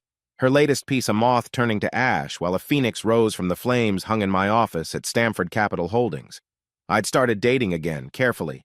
A woman named Sandra who ran a nonprofit and didn't care about my money because she'd inherited plenty of her own. We took it slow, my daughters watching like hawks for any sign of deception. "She seems nice," Riley had said after Sandra's third dinner with us. "Genuine," Isla added, the highest compliment she could give. Life moved forward, as it always does. The scandal faded from headlines. The company thrived. The foundation helped thousands. And sometimes, late at night, I'd think about Abigail. Not with anger or longing, but with a strange gratitude. She'd shown me the worst that could happen when you build a life on lies, hers and mine. The truth, I'd learned, was more valuable than all the billions I'd hidden. And love, real love, the kind my daughters showed me every day, the kind my family had proven through crisis, was the only wealth that truly mattered.